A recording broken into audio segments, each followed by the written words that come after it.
বিসমিল্লাহির রহমানির রহিম। আসসালামু আলাইকুম ওয়া রাহমাতুল্লাহি ওয়া বারাকাতুহু। ইন্নাল হামদালিল্লাহ নাহমাদুহু ওয়া নাস্তাঈনুহু ওয়া নাস্তাগফিরুহু ওয়া নাউযু বিল্লাহি মিন শুরুরি আনফুসিনা ওয়া মিন সাইয়্যাতি আমালিনা। মান ইয়াহদিহিল্লাহু ফালা মুদিল্লা লাহু ওয়া মান ইউদ্লিল ফালা হাদিয়া লাহু। ওয়া আশহাদু আল লা ইলাহা ইল্লাল্লাহু ওয়াহদাহু লা শারীকা লাহু ওয়া আশহাদু আন্না মুহাম্মাদান আবদুহু ওয়া রাসূলুহু সাল্লাল্লাহু তাআলা আলাইহি ওয়া আলা আলিহি ওয়া সাহবিহি ওয়া সাল্লামা তাসলিমান কাসীরা। ইয়া আইয়ুহাল্লাযীনা আমানু তাকুল্লাহা হাক্কা তুকাতিহি ওয়া লা তামুতুন্না ইল্লা ওয়া আনতুম মুসলিমুন। ইয়া আইয়ুহান নাসু তাকু রাব্বাকুমুল্লাযী খালাকাকুম মিন নাফসিন ওয়াহিদাহ ওয়া খালাকা মিনহা যাওজাহা ওয়া বাসসা মিনহুমা রিজালান কাসীরান ওয়া নিসাআ ওয়াত্তাকুল্লাহা আল্লাযী তাসাআলুনা বিহি ওয়াল আরহাম ইন্নাল্লাহা কানা আলাইকুম রাকীবা। ইয়া আইয়ুহাল্লাযীনা আমানু তাকুল্লাহা ওয়া কুলু কাওলান সাদীদা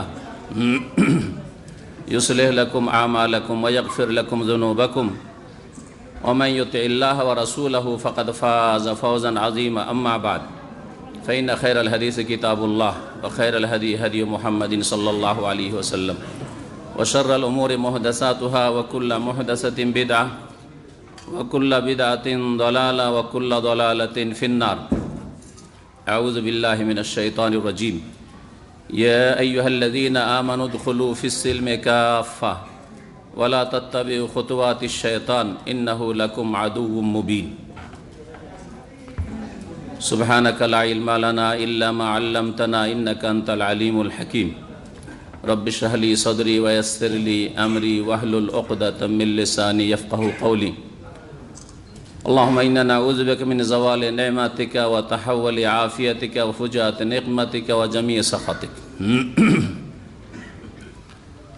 শ্রদ্ধেয় উলামায়ে কিরাম, সম্মানিত শ্রোতামণ্ডলী, আল্লাহ পাক রব্বুল আলামিনের প্রশংসা এবং নবী মুহাম্মদুর রাসূলুল্লাহ সাল্লাল্লাহু আলাইহি ওয়াসাল্লামের উপর দরুদ ও সালাম পেশ করেছি খুতবাতুল হাজায়, সুন্নতি খুতবায় যা রাসূলুল্লাহ সাল্লাল্লাহু আলাইহি ওয়াসাল্লাম পাঠ করতেন।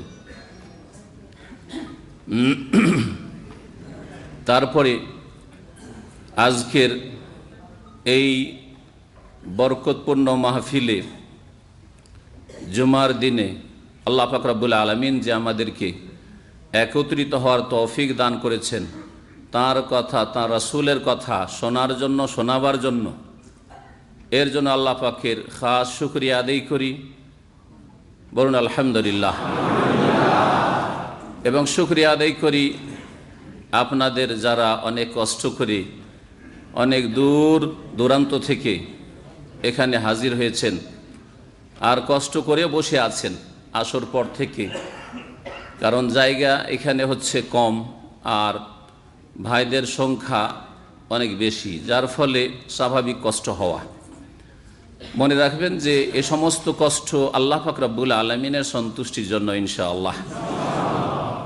ফি সাবিলিল্লাহি মা লাকিত, যা কিছু এখানে কষ্ট হচ্ছে বা হবে তা আল্লাহ পাকের রাস্তায়, আল্লাহ পাকের সন্তুষ্টির জন্য। তারপরে বিশেষভাবে শুকরিয়া আদায় করি কিং খালেদ রহমতুল্লাহ আলাইহির যে ফাউন্ডেশন, আর তারপরে মারকাজুল মালিক খালেদ আলী ইরশাদি যেটা দাওয়া বিভাগ, এই প্রতিষ্ঠানের সমস্ত কর্মকর্তা নিচে থেকে শুরু করে ওপর পর্যন্ত যারাই রয়েছেন, ভাইরা যেখানকারই রয়েছেন, আল্লাহ পাক যেন তাদেরকে জাযায়ে খায়ের দান করেন। তাদের ইখলাস এবং তাদের মেহনত, তাদের পরামর্শ এবং তাদের সাহায্য সহযোগিতায়, সাপোর্টে আমরা এই প্রোগ্রাম করতে পেরেছি। এর জন্য আল্লাহ পাক রব্বুল আলামিনের শুকরিয়ার পরে তাদের শুকরিয়া করা আবশ্যক। আর এই প্রতিষ্ঠান বাদশাহ খালেদ রহমতুল্লাহ আলাইহির নামে তার ছেলেরা, যেমন প্রথমে মাগরিব পরে শেখ আল জুলাইল যখন হাফেজাহুল্লাহ আলোচনা করছিলেন সংক্ষিপ্ত, তাতে তিনি বলেছেন যে এই প্রতিষ্ঠানটি যে কিং খালেদ ফাউন্ডেশন, সেটা বাদশাহ খালেদ রহমতুল্লাহ আলাইহির ছেলেরা, ছেলেদের মেয়েদের ছেলেরা নাতিরা, পোতারা, তারা এই প্রতিষ্ঠানটি চালাচ্ছে বিশেষভাবে। উদ্দেশ্য সাদকা জারিয়া বাদশাহ রাহিমাহুল্লাহর নামে। এই রকম সাদকা জারিয়া আমাদের দেশে চালু করার প্রয়োজন রয়েছে। এখান থেকে অন্তত এই শিক্ষাটা নিয়ে যান যে সুন্নতি তরিকায় এমন দান খেরাত করবেন মৃতদের জন্য যা কাজে আসে, আপনারও কাজে আসে, আপনার উপর আল্লাহ রাজি হবে, আপনিও নেকি পাবেন যখন কিছু সাদকা মাইয়েতের পক্ষ থেকে করবেন। আর যার নামে করবেন, যে মাইয়েতের নামে করবেন, তিনিও উপকৃত হবেন, তার কাছে নেকি কন্টিনিউ পৌঁছিতেই থাকবে। এই রকম সিলসিলাগুলি দেশে চালু করেন। আমাদের দেশে আমল আছে অনেক, কিন্তু কোয়ালিটি হচ্ছে একেবারে ডাউন। সুন্নতি কোয়ালিটি নয়, বিদাতি কোয়ালিটি। মাইয়েতের নামে লাখ লাখ টাকা খরচ করে প্রতি বছর খাওয়া দাওয়া ভোজ করা হয়। যারা খরচ করে তারাও নেকি পায় না, কারণ বিদাতি তরিকার খাবার। আর যাদের নামে খরচ করা হয় মৃতদের, তারাও কিছু সওয়াব পায় না। খাসেরাত দুনিয়া ওয়াল আখেরাত, দুনিয়ায় পয়সার ক্ষয়ক্ষতি হইল, ওয়াল আখেরা, আখেরাতের ক্ষয়ক্ষতি, আখেরাতে কিছুই পাবে না, কিছুই পাবে না। নবী মুহাম্মদুর রাসূলুল্লাহ সাল্লাল্লাহু আলাইহি ওয়াসাল্লাম বলেছেন, মান আমিলা আমানান লাইসা আলাইহি আমরুনা ফাহুয়া রাদ। যেই ব্যক্তি এমন কোনো কাজ করলো, লাইসা আলাইহি আমরা, আমল করলো, আপনি ইসালে সওয়াবের জন্য, সওয়াব রেসানির জন্য, বক্সাবার জন্য করলেন কাজ, বেআমল না, কিন্তু লাইসা আলাইহি আমরুনা, এই রকমের আদর্শ রাসূলুল্লাহ সাল্লাল্লাহু আলাইহি ওয়াসাল্লামের নয়, এইভাবে নবী সাল্লাল্লাহু আলাইহি ওয়াসাল্লাম করেন নাই, ফাহুয়া রাদ্দুন, তাহলে সেটা প্রত্যাখ্যাত, সেটা আল্লাহ মঞ্জুর করবেন না, সেটা আপনার কোনো কাজে আসবে না, আপনার মৃতেরও কোনো কাজে আসবে না। মৃতের জন্য করণীয় আমার একটি আলোচনা আছে, ইতিবাচক নেতিবাচক, কি করবেন আর কি করবেন না। যে কাজগুলি করা হয় অথচ সেগুলি শরীয়ত সম্মত নয়, বিদআত, সেগুলি থেকে বেঁচে থাকবেন। আর যেগুলি কোরআন এবং হাদিস দ্বারা প্রমাণিত সেগুলি করবেন। তার একটি হচ্ছে মাইয়েতের নামে কোনো একটি ইসলামিক প্রতিষ্ঠান যেখানে কোরআন হেফজের ব্যবস্থা আছে, কোরআন শিক্ষার ব্যবস্থা আছে, দাওয়াত এবং প্রচার, ইসলাম প্রচার প্রসারের ব্যবস্থা রয়েছে, যেমন কিং খালেদ ফাউন্ডেশন, যেমন মার্কাজুল মালিক খালেদ এরশাদি, এই রকমের প্রতিষ্ঠান তৈরি করেন, মসজিদ তৈরি করে দেন। আরে পুরা তৈরি না করতে পারবেন, একটা অংশ হতে রাখেন, আপনি ভাগ রাখেন, 10 জন 20 জন মিলে তৈরি করেন। গোটা গ্রামের 10-20 জন মিলে আমরা আমাদের বাপ মায়ের নামে আমরা এইরকম একটা কিছু করতে চাই, মসজিদ করতে চাই, দিনী কোরআন সুন্নাহ ভিত্তিক মাদ্রাসা করতে চাই, বা এইরকম যে কোনো জনকল্যাণমূলক, যাতে দিনের কাজ হবে, দাওয়াতের কাজ হবে, অথবা অভাবীদের অভাব দূর করা হবে, দারিদ্র মোচন হবে, গরিবদেরকে সাহায্য করা হবে। দান খেরাতের ক্ষেত্রে এই দুটো রাস্তা, ফি সাবিলিল, আল্লাহর রাস্তায় খরচ করা, দুটো দিকে যায়। একটা হচ্ছে আল্লাহ পাকের দ্বীনকে আল্লাহর জমিনে আদম সন্তানদের পর্যন্ত পৌঁছে দেওয়ার জন্য খরচ করা, এটা হচ্ছে সবচেয়ে বড় সওয়াব, কারণ এর মাধ্যমে অসংখ্য লোক হেদায়েত হবে। যেই লোক আপনার এই প্রতিষ্ঠানের মাধ্যমে হেদায়েত হলো, তার মাধ্যমে হয়তো আরও শত শত লোক হেদায়েত হবে। আর ওই শত শত লোকগুলি যারা হেদায়েত হয়েছে, তাদের মাধ্যমে আরও কত লোক হেদায়েত হবে, তাদের প্রজন্ম কিয়ামত পর্যন্ত সহিহ আকীদার তৈরি হবে, সত্যিকার অর্থে মুসলিম হবে, তারা ইসলামে পুরোপুরি প্রবেশ করবে। আর একটা রাস্তা হচ্ছে মানুষের অভাব দূর করা, রোগীদের চিকিৎসা দেওয়া, গরিবদেরকে খাদ্য দেওয়া, পানীয় দেওয়া, ইত্যাদি ইত্যাদি, যেসব প্রয়োজন রয়েছে, বস্ত্র দেওয়া, বস্ত্রহীনদেরকে, যাদের বাড়ি ঘর নেই তাদেরকে বাড়ি ঘরের ব্যবস্থা দেওয়া। এই ধরনের সাদকা জারিয়াগুলি কি আমরা মাইয়েতের নামে করতে পারি না? এটা আমার বিষয়বস্তু না, কিন্তু ভূমিকাতে মালিক খালেদ রহমতুল্লাহ আলী সম্পর্কে আলোচনা করতে গিয়ে এই প্রতিষ্ঠান মার্কাজুল মালিক খালেদ এরশাদি, এর শুকরিয়া আদায় করতে গিয়ে, এখানকার যারা দায়িত্বশীল তাদের শুকরিয়া আদায় করতে গিয়ে আল্লাহ পাক তাদের জাযায়ে খায়ের দান করেন। এই কথাগুলি বললাম, এতে আমাদের ইসলাহ সংশোধন হবে, এতে আমরা রাস্তাটা ঠিক করতে পারবো। রাস্তা থেকে আমাদের গাড়ি নেমে গেছে, সুন্নতের রাস্তা থেকে। সুতরাং গাড়ি যদি আপনার রোড থেকে নেমে যায়, তাহলে জ্ঞানীর পরিচয় হচ্ছে যে গাড়িটাকে উঠাবার চেষ্টা করতে হবে। এখনও পাল্টি খেয়ে যায়নি, মত চলে আসে নাই, এখনও হায়াত আছে, সংশোধনের ব্যবস্থা আছে, পাল্টি খেয়ে যায়নি যে আর উঠতে পারছেন না। মত হচ্ছে পাল্টি খেয়ে যাওয়া, মতের পর আর কোনো সংশোধনের সুযোগ নেই। এখন আল্লাহ পাক সুযোগ দিয়েছেন, সংশোধন করেন। আল্লাহ পাক যেন সুন্নতি তরিকা আমাদেরকে আমল করার তৌফিক দান করেন। আর আমাদের যারা মাইয়েত, মৃত, তাদেরকে নেকি পৌঁছাবার সুন্নতি তরিকায় তৌফিক দান করেন। মালিক খালেদ রহমতুল্লাহের কথা যখন আসলো, তখন একটি কথা মনে পড়লো। আজকে থেকে 18 বছর আগে যখন ইসলামী সেন্টার দামামে আসি, তখন যে ডাইরেক্টর ছিলেন, সেই ডাইরেক্টর বলতেন যে আমার আব্বার সাথে মালিক খালি রহমতুল্লাহ আলাইয়ের পরিচিতি ছিল, সম্পর্ক ছিল, আর তার ব্যক্তি জীবনের ইবাদতের কথা এখানে উল্লেখ করব বিশেষভাবে। আর এই রকমের মাইয়েতের ভালো সানা করা, প্রশংসা করা শরীয়ত সম্মত, যাতে করে আমরা অনুসরণ করি, আমরা সেই রকম হতে পারি, আমাদেরও নেক নামিটা হয়, আমাদের সুনাম হয় পরবর্তীতে দুনিয়া থেকে চলে যাওয়ার পরে। তিনি তার আব্বা থেকে নকল করছেন, যার সরাসরি যোগাযোগ ছিল মালিক রহমতুল্লাহর সাথে। তিনি বলতেন যে তিনি 5 ওয়াক্ত নামাজের সাথে নিয়মিত তাহাজ্জুদ পড়তেন। এই কথাটি একটি সনদে নকল করেছি, বিনা সনদে নয়, যে শুধু ভুয়া কথা না। জি হ্যাঁ, তো একজন এত বড় একটা দেশের শাসক, বাদশাহ, আর তিনি শুধু ফরজ সালাত আদায় করতেন না, ফরজ সালাতের সাথে সাথে তাহাজ্জুদ আদায় করতেন, যে তাহাজ্জুদ মানুষকে দুনিয়া আখিরাতের সার্বিক কল্যাণ এনে দিতে পারে। আসা আসাকা রব্বুকা মাকামাম মাহমুদা, প্রশংসিত স্থানে পৌঁছে দিতে পারে এই তাহাজ্জুদ। আল্লাহ পাক এই তাহাজ্জুদের কথা কোরআনে কারীমের সূরাতুল ইসরায় উল্লেখ করেছেন। সুতরাং আপনাদেরকে একটি দাওয়াত এই দিব যে যারা 5 ওয়াক্ত নামাজি হয়েছেন, জামাতটা ঠিক করতে পেরে খাঁটি মুসলিম হয়ে গেছেন, আলহামদুলিল্লাহ, ফরজটা আদায় করছেন, ওয়াজিব আদায় করছেন, তারা তাহাজ্জুদটা আদায় করার চেষ্টা করেন, যার মাধ্যমে আল্লাহর সাথে নির্জনে অ্যাপয়েন্টমেন্টের সাক্ষাতের কথা বলার সুযোগ হবে। আপনার আমাদের মতো অযোগ্য মানুষের সাথে পার্সোনাল দেখা করার জন্য অনেকে পেরেশান, অথচ সাধারণ মানুষ, ঠিক কিনা? চিন্তা করেন আপনি। আর যদি কেউ বড় মানুষ হয়, তারপরে সে মানুষ, ইনসান, আপনার মতোই 3.5 হাতের, সে আপনার মতোই সুস্থ থাকে, অসুস্থ হয়, আর তারও দোষ ত্রুটি রয়েছে, সে একবারে মাসুম নিষ্পাপ নয়। তারপরও তার সাথে দেখা করার জন্য মরিয়া যে কি করে একটু দেখা করতে পারি, কি করে একটু কথা বলতে পারি। আর তাহাজ্জুদ হচ্ছে যিনি সমস্ত মখলুকাতের খালেক, সৃষ্টিকর্তা, তার সাথে নির্জনে কথা বলার সুযোগ করে দেওয়া। আল্লাহ পাক যেন আমাদের সকলকে তৌফিক দান করেন। তো এই রকমের যদি একটু অগ্রগতি আমাদের জীবনে আসে, যারা 5 ওয়াক্ত নামাজ পড়ছেন জামাত সহকারে, মাশাআল্লাহ ফজরটাও জামাতে পড়ছেন, তারা এখন তাহাজ্জুদটা শুরু করেন, আর আধা ঘন্টা 1 ঘন্টা আগে উঠে যান, বা রাত্রে মাঝখানে একবার উঠে যান, সবচেয়ে ভালো।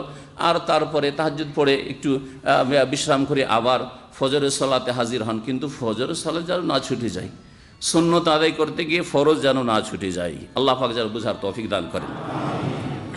আলোচ্য বিষয়ের দিকে আসি। আলোচ্য বিষয় হচ্ছে উদখুলু ফিস সিলমে কাফা, ইসলামে পূর্ণাঙ্গ রূপে, সম্পূর্ণরূপে প্রবেশ করা। অর্থাৎ খাঁটি মুসলিম আপনি কেমন করে হবেন, কি কি কাজগুলি করলে খাঁটি মুসলিম হবেন। খাঁটি মুসলিম হওয়ার জন্য স্বাভাবিক কথা, ইসলামের মধ্যে পুরোপুরি প্রবেশ করতে হবে, তাহলে খাঁটি আপনি মুসলিম হতে পারবেন। এই কথাই আল্লাহ পাক বলেছে সূরা বাকারা আয়াত নম্বর 208। আল্লাহ পাক ইরশাদ করেছেন, ইয়া আইয়ুহাল্লাযীনা আমানু উদখুলু ফিস সিলমে কাফা, হে মুমিন সকল, উদখুলু ফিস সিলমে কাফা, তোমরা ইসলামে পূর্ণাঙ্গ রূপে প্রবেশ করো, পুরাপুরিভাবে, সম্পূর্ণভাবে তোমরা ইসলামে প্রবেশ করো। ফিস সিলম মানে হচ্ছে ইসলাম, এখানে সিলম মানে হচ্ছে ইসলাম, সিলমের মানে সন্ধিও হয়। ওয়াইন জানাহু লিসালমে, সেখানে সালম বলা হয়েছে, সিলম, সালম এবং সিলম এর মানেও সন্ধি করা হয়। উদখুলু ফিস সিলমে কাফা, ইসলামে পুরোপুরি প্রবেশ করো, পুরা আপনার জীবনে ইসলামের মধ্যে আপনি প্রবেশ করুন। ওয়ালা তাত্তাবিউ খুতুওয়াতিশ শায়তান, এবং তোমরা শয়তানের পদাঙ্ক অনুসরণ করিও না। খুতুওয়াত, খুতুওয়াতুন বহুবচন, একটা যে ধাপ রাখেন এই ধাপটাকে খুতুয়া বলা হয়। শয়তান যেখানে পা রাখে, কদম রাখে, সেখানে পা রাখিও না। শয়তান যেই রাস্তায় চলে, চলতে কুমন্ত্রণা দেয়, ওয়াসওয়াসা দেয়, আর মনে বলে যে কাজগুলি কর, এই কথাগুলি বল, অথচ সেগুলি আল্লাহকে অসন্তুষ্ট করে, এগুলি হচ্ছে শয়তানের ধাপে ধাপ ফেলা, শয়তানের পদাঙ্ক অনুসরণ করা। ওয়ালা তাত্তাবিউ খুতুওয়াতিশ শায়তান, শয়তানের পদাঙ্ক অনুসরণ করিও না। ইন্নাহু লাকুম আদুউম মুবিন, কারণ শয়তান হচ্ছে তোমাদের বন্ধু, প্রকাশ্য দুশমন। তোমাদের পিতা আদম আলাইহিস সালামের প্রথম দুশমন, যেই দুশমন তাকে জান্নাত থেকে বের করেছে, তার বিবিকে জান্নাত থেকে বের করেছে, দুনিয়ার কষ্টে আসতে বাধ্য করেছে, সেই হচ্ছে ইবলিস, শয়তান। ইন্নাহু লাকুম আদুউম মুবিন। আল্লাহ পাক এখানে দুটি আদেশ করেছেন, একটা ইতিবাচক, একটা নেতিবাচক। উদখুলু ফিস সিলমে কাফা, ইসলামে প্রবেশ করো পুরাপুরিভাবে, এটা হচ্ছে নির্দেশ করো। ওয়ালা তাত্তাবিউ খুতুওয়াতিশ শয়তান, আর আরেকটা হচ্ছে নিষেধাজ্ঞা, বারণ করা, যে ওয়ালা তাত্তাবিউ খুতুওয়াতিশ শয়তান, শয়তানের পদাঙ্ক অনুসরণ করিও না। তার মানে বোঝা যায় যে যারা ইসলামে পুরাপুরি প্রবেশ করবেন না তারা কি করে? তারা কি করে? শয়তানের অনুসরণ করে, শয়তানের পরামর্শে চলে, শয়তানের দেওয়া জীবন বিধান নিয়ে চলে, অথবা শয়তান শাহওয়াত, কুপ্রবৃত্তির জন্য প্ররোচনা দিয়ে থাকে, শাহওয়াতের অনুসরণের জন্য, কুপ্রবৃত্তির পেছনে ছুটার জন্য শয়তান কুমন্ত্রণা, ওয়াসওয়াসা দিয়ে থাকে। যারা পুরোপুরি ইসলামের মধ্যে আসে না, কিছু পালন করে, কিছু পালন করে না, কিছুটা ইসলামের কাজ করে, কিছুটা অনইসলামিক কাজ রাখে তার জীবনের বিভিন্ন ক্ষেত্রে, তারা শয়তানের অনুসরণ করে, শয়তানের পিছনে চলে, আর এটা তার জন্য ইহকাল পরকালে ক্ষতি সাধন করবে। সুতরাং আল্লাহ পাক এই দুটি যে হুকুম দিয়েছেন বড়ই গুরুত্বপূর্ণ। ইসলামের মধ্যে প্রবেশ করো পুরাপুরিভাবে, আর যদি ইসলামের মধ্যে পুরাপুরি প্রবেশ না করো তাহলে শয়তানের পদাঙ্ক অনুসরণ করলে, আর শয়তানের পিছনে পিছনে চলে, শয়তান যাবে কোথায়? জান্নাতে না জাহান্নামে? জাহান্নামে। সুতরাং শয়তান কোথায় নিয়ে যাবে? যার পিছনে পিছনে চলবেন ওইদিকে পৌঁছবেন। আমরা রাস্তা চলতে গিয়ে অনেক সময় দেখি, এয়ারপোর্ট থেকে বেরোয়, নতুন এয়ারপোর্টে নেমেছেন, নিজের রাস্তা চিনেন না, তো সামনে যে লোকগুলি, আমরা এরকমই করি সাধারণত, তাই না? নতুন এয়ারপোর্টে যখন নামি, আমিও করি, প্রথম নামছি সেই এয়ারপোর্টে, হয়তো চেনে যা কোন দিক দিয়ে এক্সিট আছে না আছে, সবাই বেরিয়ে যাচ্ছে আর আমিও বেরিয়ে যাচ্ছি। আচ্ছা, এই যে সামনে কিছু লোকেরা বেরিয়ে যাচ্ছে, ওরা আসলে এক্সিটের দিকে যাচ্ছে না, ওরা হয়তো লাগেজ নেওয়ার জন্য যাবে, অথবা অন্য কোনো দিকে তাদের কাজ আছে, ওই দিকে যাচ্ছে। আমি যদি অন্ধ অনুসরণ করে ওই দিকেই চলে যাই, তো আমি কি এক্সিট করতে চাইছি, বাইরে আমি শহরে আসতে চাইছি, আসতে পারবো না? ভুল পথে চলে যাব, ভুল পথে চলে যাব। জি, এই জন্য অন্ধ অনুসরণ করা দিনের ক্ষেত্রে তো ক্ষতিকর, দুনিয়ার ক্ষেত্রে ক্ষতিকর। আপনি যাবেন কোনো একটা শহরে, আর যে রাস্তাটাতে বেশি গাড়ি চলছে সেই রাস্তায় আপনি চলতে লাগলেন, অথচ আপনার টার্গেটটা হয়তো এমন রাস্তায় যে রাস্তায় গাড়িটারি কম চলে, তাহলে যদি দেখা দেখি চলতে থাকেন, কখনো গন্তব্যস্থানে পৌঁছিতে পারবেন না। এই জন্য দুনিয়ার ক্ষেত্রেও এলমের সাথে, নলেজের সাথে, জ্ঞানের সাথে চলতে হবে, জেনে যে এই যেদিকে যাচ্ছি এই রাস্তাটা আমাকে আমার টার্গেটে পৌঁছাবে কি পৌঁছাবে না, জেনে যেতে হবে। অন্ধ অনুসরণ করে সবাই যাচ্ছে আমিও যাই, সবাই তো মক্কা যায় না, হয়তো কাসিম যাচ্ছে, আর আপনি সবাইকে দেখছেন গাড়ির ভিড় ভাড়, ওই কাসিমের রাস্তা ধরে নিলে কাসিমের রাস্তা, তো ওইদিকে চলে যাবো। আপনি যাবেন তায়েফে, মক্কা যাবেন। তো এই জন্য এলম হাসিল করা জরুরি। দুনিয়ার ক্ষেত্রেও জেনে শুনে রাস্তায় চলতে হয়, এটা আমাদের সবার জানা আছে, খুব চালাক চতুর আমরা। দিনের ক্ষেত্রে কেন অন্ধ তকলিদ আমরা করে থাকি, মুরব্বীদের, বুজুর্গদের, আর অমুকের আর তমুকের, ইমাম সাহেবের, কেন? এই ক্ষেত্রে কি আল্লাহ পাক এলম ছাড়েন নাই? আল্লাহ পাক কি এলম, ওয়াহির এলম নাজেল করেন নাই? কোরআনে কারীম ওহী নয়? রাসূলুল্লাহ সাল্লাল্লাহু আলাইহি ওয়াসাল্লাম হাদিস কি ওহী নয়? সুতরাং এলম শিখে, কোরআনে বা হাদিস যে যতটা পারছেন শিখেন, আর চোখ খুলে চলার চেষ্টা করেন, যাতে করে আলেমের কথা অবশ্যই নিতে হবে। নিজে আবার মুজতাহিদ সেজে যাবেন না 3টা হরফ পড়ে, কিন্তু আলেমের কথা নিলেও চোখ খুলে এই আলেম আমাকে আমার গন্তব্যস্থানের দিকে পৌঁছাচ্ছে নাকি ভুল পথের দিকে নিয়ে চলে যাচ্ছে, যাতে করে এতটা আপনার জ্ঞান থাকে, বিবেক থাকে, বুঝার শক্তি থাকে। এইটুকু অত্যন্ত জরুরি দিনের ক্ষেত্রে। যারা সৌদি আরবে এসেছেন আর মগজটাকে খুলেছেন যে এখানে এসে অনেক পার্থক্য দেখি আমাদের দেশে প্রচলিত দিন আমল আর এখানকার প্রচলিত দিন আকীদা আমলে, তাহলে কোনটা ঠিক একটু যখন যাচাই বাছাইয়ের চেষ্টা করেছেন তখন সহজে রাস্তা পেয়ে গেছেন, সহজে রাস্তা পেয়ে গেছেন। আর যারা আগে থেকে মগজে ঢুকে এসেছেন যে এখানে রিয়াল নেওয়ার জন্য এসেছি, এখান থেকে দিন নেওয়ার জন্য আসিনি, রসুলের দেশ থেকে দিন নেব না, দিন কোত্থেকে নেব? ওই ভারত উপমহাদেশের দিন নেব। হ্যাঁ, ভারতের বুজুর্গানের দিনেরা যেই দিন ছেড়ে গেছেন তাতে ভালো কথা রয়েছে, তাতে ভেজাল রয়েছে, ওই দিনটাই ঠিক আগে থেকে মগজে বসিয়েছে যে 100% সেটাই ঠিক, আর তার ব্যতিক্রম হতে পারেন না। তারা যদি ভুল পথে চলে আমিও ভুল পথে, অসুবিধা নেই। তারা যদি জাহান্নামের পথে থাকে আমরাও জাহান্নামের পথে। এই রকম গোড়ামি করে মগজটাকে যারা বন্ধ রাখলো, হৃদয়কে যারা আবৃত রাখলো, ওয়াকালু কুলুবানা গুলফুন, তারা বলতো, আল্লাহ কোরআনে কারীমে সূরা বাকারা বলছেন, তারা বলতো যে আমাদের দিলটা হচ্ছে ঢাকা আবৃত, গেলাফ থেকে গুলফ। গেলাফ কাকে বলে? কভারকে, তাই না? কভার্ড করা। কুলুবানা গুলফুন, আমাদের অন্তর আবৃত, ঢাকা। কারা বলেছে এই কথাটি? মুসলিমরা বলেছে, নবীর সাহাবাই কেরামগণ বলেছেন, তাবেঈনরা বলেছেন, আইম্মায়ে কেরাম বলেছেন, ইমাম আবু হানিফা, শাফি, মালিক, আহমদ রাহিমাহুল্লাহ, তারা বলেছেন যে আমাদের অন্তর ঢাকা, আমরা যেটা নিয়ে আসি ওইটা নিয়েই থাকবো। এই কথা বলেছেন। এটা কাদের কথা আল্লাহ নকল করেছেন? কারো জানা আছে কি? কে বলতে পারেন? আল্লাহ কাদের কথা এখানে উল্লেখ করেছেন? ইহুদিদের কথা উল্লেখ করেছেন। ইহুদিরা বলতে মুহাম্মদ কুলুবানা গুলফুন, আমাদের অন্তর ঢাকা, তোমার এইসব বলে লাভ নেই, শুনবো না এইসব কথা। এটা ভালো কাজ নয় আসলে। শোনেন, আল্লাযীনা ইসতামিউনাল কাওলা ফায়াত্তাবিউনা আহসানা উলাইকা আল্লাযীনা হাদাহুমুল্লাহ ওয়া উলাইকা হুম উলুল আলবাব। আল্লাহ সূরা জুমারে ইরশাদ করেছেন যে জ্ঞানী তো ওরা আসলে। আল্লাযীনা ইসতামিউনাল কাওলা, যারা কথা শোনে। আর সবচেয়ে ভালো কথা কার? যে কোনো মুসলিমকে জিজ্ঞেস করে সবচেয়ে ভালো কথা কার? আল্লাহ পাকের কথা। আর তারপরে সবচেয়ে ভালো কথা কার? রাসূলুল্লাহ সাল্লাল্লাহু আলাইহি ওয়াসাল্লামের কথা, নবী সাল্লাল্লাহু আলাইহি ওয়াসাল্লামের খুতবা। ফাইন্না খায়রাল হাদিসে কিতাবুল্লাহ, সবচেয়ে উৎকৃষ্ট কথা, ভালো কথা হচ্ছে কিতাবুল্লাহ, কোরআনে কারীম। ওয়া খায়রাল হাদিয়ে হাদিয়ে মুহাম্মাদিন সাল্লাল্লাহু আলাইহি ওয়াসাল্লাম, আর সবচেয়ে উত্তম আদর্শ হচ্ছে কথার কাজ, তা হচ্ছে হাদিয়ে মুহাম্মাদিন সাল্লাল্লাহু, মুহাম্মদ রাসূলুল্লাহ সাল্লাল্লাহু আলাইহি ওয়াসাল্লামের আদর্শ। সুতরাং আল্লাহ এবং রসুলের কথা যখন সবচেয়ে ভালো, তো এইগুলি শুনতে, কোরআন এবং হাদিসের কথা শুনতে বাধা কোথায়? না না, যাব না। দু চারটা গাল দিয়ে ছেড়ে দিলেন। যার কথা শুনতে বলছো তাকেই দিলেন মন ভরা গাল, আর যে আপনাকে বলছিল যে চলেন গিয়ে শোনাছি তাকেও দিলেন গাল। দুনিয়াও খারাপ করলেন, আখিরাত খারাপ করলেন আপনি। যারা আপনার হিতাকাঙ্ক্ষী, কোরআন সুন্নাহর রাস্তা দেখায়, তাদেরকে গাল দিয়ে আপনি কি জান্নাত কিনলেন? কখনো না।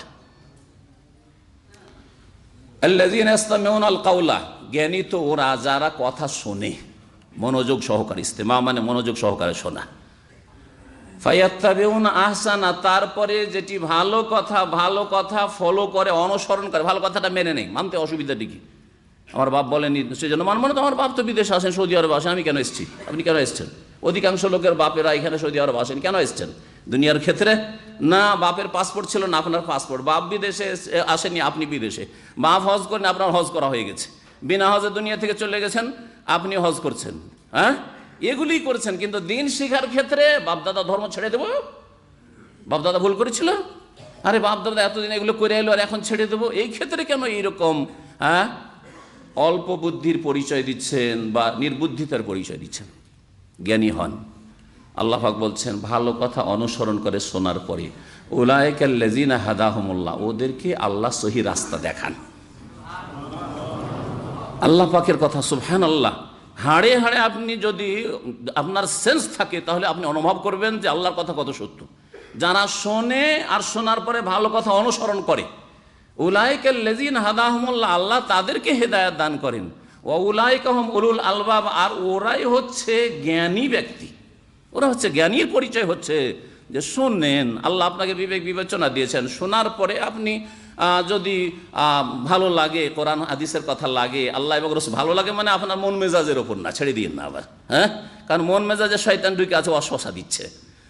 এই জন্য কোরআন এবং হাদিসের কথা যদি হয়, আল্লাহ এবং রসুলের কথা হয়, ওয়াহির কথা হয়, তাহলে এটা হচ্ছে সবচেয়ে ভালো কথা। সুতরাং ভালো কথা কবুল করুন আর জ্ঞানী হওয়ার পরিচয় দেন। বলছিলাম যে সম্পূর্ণরূপে ইসলামে প্রবেশ করতে হবে। যারা প্রবেশ করে না তাদের জন্য কি শাস্তি রয়েছে? সূরা বাকারা আয়াত নম্বর 85 সূরা আপনাদেরকে। আফাতুমিনুনা বিবাযিল কিতাব ওয়া তাকফুরুনা বিবায, আল্লাহ বলছেন তোমরা আল কিতাবের কিছু মানো আর কিছু মানো না। আরে আল কিতাব কোরআন এবং হাদিস, কোরআন এবং হাদিস আল কিতাব ওহী। এখানে আল কিতাব বলতে ওহী বোঝানো হয়েছে। নবী করিম সাল্লাল্লাহু আলাইহি সাল্লামের কাছে একটা বিচার নিয়ে এসেছে, বিচার জেনার বিচার ছিল। আর সেখানে যে শাস্তিটা ছিল তাতে রজমও ছিল, আর তারপরে 1 বছরের নির্বাসনও ছিল, আর একদিকে ছিল যেহেতু কুমার, আর একদিকে ছিল বিবাহিত, সেই জন্য রজমও ছিল আর 100 কোড়া লাগানো ছিল। তো রজমের কথা তো কোরআনে কারিমে নাই। নবী সাল্লাল্লাহু আলাইহি ওয়াসাল্লাম আখযিয়ান্না বাইনাকুম ফি কিতাবিল্লাহ, আল্লাহর কিতাব দিয়ে তোমাদের মাঝে ফয়সালা। আল্লাহর কিতাব মানে কি? তাহলে বোঝা গেল আল্লাহর বিধান দিয়ে। সেটা কোরআনে কারিম হইতে পারে আর রাসূলের হাদিসও হইতে পারে। তো আল্লাহ বলছেন আফাতুমিনুনা বিবাযিল কিতাব, তোমরা কি আল কিতাবের আল্লাহর বিধানের কিছু বিশ্বাস করবে আর কিছু বিশ্বাস করবে না, কিছু মানবে আর কিছু মানবে না, এইরকম করবে? নামাজটা পড়বে কিন্তু জামাতে নামাজ পড়বে না, নামাজ পড়বে 4 ওয়াক্ত আর ফজরটা পড়বে না, এইরকম করবে? হ্যাঁ, রোজা রাখো আর হজ করো, উমরা করো, আবার নামাজটা ঠিক করো না, এইরকম করবে? হ্যাঁ, বা হয়তো নামাজ টামাজ আছে কিন্তু আখলাক চরিত্র ভালো নাই, কিছু কথা মানবে কিছু কথা মানবে না ইসলামের। হ্যাঁ, নামাজ পড়ে আপনার স্ত্রী কিন্তু বেহায়া বেপরদা, পর্দা করেন না, কিছু মানবে আর কিছু মানবে না। এইরকম জীবন যাদের, অসম্পূর্ণ ইসলাম যারা পালন করি, তাদের শাস্তির কথা কোরআনের ভাষায় শুনেন। যারা ইসলামে পুরাপুরি প্রবেশ না করে তাদের শাস্তির কথা শুনেন। আল্লাহ পাক বলছেন কিছু তোমরা মানবে ওয়া তাকফুরুনা বিবাদ, আর কিছুকে তোমরা অস্বীকার করবে, অমান্য করবে। ফামা জাযাউ মান ইয়াফআলু যালিকা মিনকুম, তোমাদের মধ্যে যারাই এই রকম কাজ করবে তাদের শাস্তি একমাত্র হচ্ছে এই। আল্লাহ বলছেন কি শাস্তি? ইল্লা খিজিয়ুন ফিল হায়াতিদ দুনিয়া, দুনিয়ারও শাস্তি আর আখিরাতের শাস্তি। ইহ জগতে তাদের জন্য লাঞ্ছনা রয়েছে, আল্লাহ লাঞ্ছিত অপদস্থ করবেন, জুলমের শিকার হবে। আজকাল যে আমাদের জুলম হচ্ছে, পারিবারিক ক্ষেত্রে জুলম হচ্ছে, ধন সম্পদের ক্ষেত্রে জুলমের শিকার, অন্য কেউ আপনার বেঈমানি করে নিল, হ্যাঁ, তারপরে আপনার বিভিন্ন স্তরে যেসব জুলম অত্যাচার রয়েছে, বিচারের ক্ষেত্রে জুলমের শিকার, সুবিচার পাচ্ছেন না, এগুলি হচ্ছে দুনিয়ার আযাব। দুনিয়ার বহু আযাব রয়েছে, তার মধ্যে একটি আযাব হচ্ছে খিজিয়ুন ফিল হায়াতিদ দুনিয়া। যারা আধা আধি ইসলাম পালন করে, কিছু মানে কিছু মানে না, হ্যাঁ, কিছু সহজ লাগে মিষ্টি মিষ্টিগুলি পালন করে, আর যেটা কষ্টে সেটা পালন করে না। হ্যাঁ, ফজর নামাজ পড়তে কষ্ট লাগে, নামাজ পড়াই পয়সা লাগে না, তারপর বেনামাজি আধা নামাজি। আর হজ করতে পয়সা লাগে, উমরা করতে পয়সা লাগে, কিন্তু হাজি হয়ে যেতে হবে দেশে, ঠিক না? সপ্তাহে একটা জুমা পড়া, এটা না করবো তো কেমন মুসলমান হইলাম, ওই শুধু জুমাটা পড়বো, এরকম কিছু মানবে কিছু মানবে না। আল্লাহ পাক বলছেন শাস্তি হচ্ছে খিজিয়ুন ফিল হায়াতিদ দুনিয়া, দুনিয়াতে তোমাদের জন্য লাঞ্ছনা। ওয়া ইয়াউমাল কিয়ামাতি ইউরাদ্দুনা ইলা আশাদ্দিল আযাব, আর কিয়ামতের দিনে তোমাদেরকে কঠোর শাস্তির দিকে ঠেলে দেওয়া হবে। সুবহানাল্লাহ, কত বড় শাস্তি! দুনিয়ার শাস্তি হইল তাতেই যথেষ্ট হলো না, আবার আযাব শুরু হবে, মওতের পরে কবর আযাব শুরু হবে, আবার হাসরের মাঠে আযাব শুরু হবে, বিচার দিবসে আযাব শুরু হবে, আবার জাহান্নামে আযাব শুরু হবে। ওয়া ইয়াউমাল কিয়ামাতি ইউরাদ্দুনা ইলা আশাদ্দিল আযাব, আর কিয়ামতের দিনে কঠোর শাস্তির দিকে তাদেরকে ঠেলে দেওয়া হবে যারা কিছু মানে কিছু মানে না দিনের। ওয়ামাল্লাহু বিগাফিলিন আম্মা তা'মালুন, তোমরা যা কিছু করো সে সম্পর্কে আল্লাহ পাক উদাসীন নন, বরং ওয়াকিফাল তিনি। আল্লাহ পাক রব্বুল আলামিন ওই সব লোকদের হুকুম সম্পর্কে বলছেন, বিধান সম্পর্কে বলছেন, শরীয়তি কোরআনী বিধান, যারা দিন ইসলামের কিছু মানে কিছু মানে না, আর এমন বিষয় কেউ অস্বীকার করে যেগুলি দিনের মৌলিক বিষয় পালন করেন না বা সেগুলির বাস্তবায়ন করেন না, মৌলিক আকীদার বিষয়, অথবা এমন এবাদত যেই এবাদতের উপর বাকি এবাদতগুলি নির্ভরশীল, যেমন 5 ওয়াক্ত নামাজ, 5 ওয়াক্ত সালাতের ওপর আপনার যাকাত, আপনার সিয়াম রোজা, আপনার হজ, আপনার উমরা, আপনার সমস্ত নেকির কাজ নির্ভরশীল। 5 ওয়াক্ত যার নামাজ নেই, অন্য ইবাদত কোনো কাজে আসবে না। যেমন কালেমা লা ইলাহা ইল্লাল্লাহর বাস্তবায়নের ওপর নামাজ আপনার নির্ভরশীল। যদি লা ইলাহা ইল্লাল্লাহর বাস্তবায়ন না হয়, মুহাম্মদুর রাসূলুল্লাহর বাস্তবায়ন, এক আল্লাহর ইবাদত করবেন এবং এক নবীর তরিকায় জীবনযাপন করবেন, এটা যদি ঠিক না হয় তাহলে নামাজও কোনো কাজে আসবে না। নামাজ এর ওপর নির্ভরশীল। এ হচ্ছে শাহাদাতাইন, এই দুটি কালেমার সাক্ষ্য প্রদান করা। এই সম্পর্কে যত সুন্দর করে সৌদি আরবে জ্ঞান দেওয়া হয়, আমরা দেশেও পড়েছি আর এখানেও পড়েছি, তৌহিদের কথা আর সুন্নতের কথা এত সুন্দর করে ক্লিয়ার করে পড়ানো হয় যে এর ফলে কিছু অস্পষ্ট থাকে না, যার ফলে ইসলামিক সেন্টারগুলিতে আপনারা যে যেখানে কাছাকাছি আছেন আলেমদের সাথে যোগাযোগ রাখবেন, নিজের ভাষাভাষী শাইখদের সাথে আপনারা থাকবেন এবং সেখানে গিয়ে দিন শিখবেন। এর মাধ্যমে আপনারা আপনাদের তৌহিদটাকে ঠিক করবেন, আপনার বিদাতের জায়গায় সুন্নাতের জায়গায় যে বিদাত দখল করে নিয়েছে সুন্নতটাকে আপনি ঠিক করবেন, সুন্নতি জীবনযাপন করবেন। আল্লাহ পাক যেন তৌফিক দান করেন।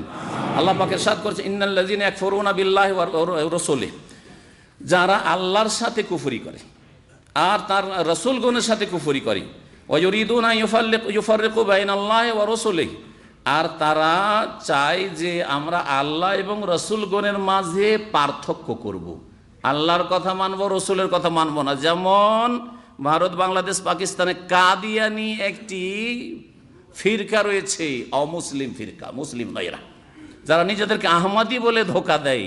আর অনেক পরে আহমদি হয়তো মুহাম্মদ সাল্লাল্লাহু আলাইহি ওয়াসাল্লামের আর এক নাম আহমদ, তার সাথে সম্পর্ক না। আহমদ মির্জা গোলাম আহমদ কাদিয়ানির সাথে, পাঞ্জাবের একজন মিথ্যুক নবুয়তের দাবি করে তার সাথে সম্পর্কিত এই ব্যক্তি, এরা এই কাদিয়ানিরা নিজেদেরকে আহমদি বলে। তারা কি করে,